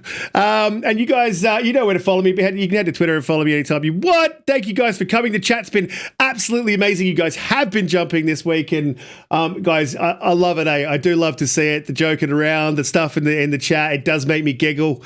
I obviously can't shout out everyone because there's so many of you guys are amazing. And a special shout out to Shooter, mate. I really appreciate that. You did need to do that. Love the little quiz. Sorry I didn't shout it out earlier. I've got a lot going on in the background here. And Hargeet, again, the most generous man in gaming. We appreciate you as well, man. You guys are just absolute fire in the community, and we love having you around. We love having you guys support us. That goes for everyone in the chat. Thank you for coming this week, guys, and we will see you next week on Xbox Infinite. Same time. Later, guys. Same bad time. Same bet time. Same bet channel. Yeah. Oh, J-Rock's game night tomorrow. Don't forget Halo. Oh, yeah, that's right. I'll see you guys there. I'll be there. So jump in. Pete will be there. So, yeah, just be nice to Pete because he can't play Halo. And we're out of here. Have a good night.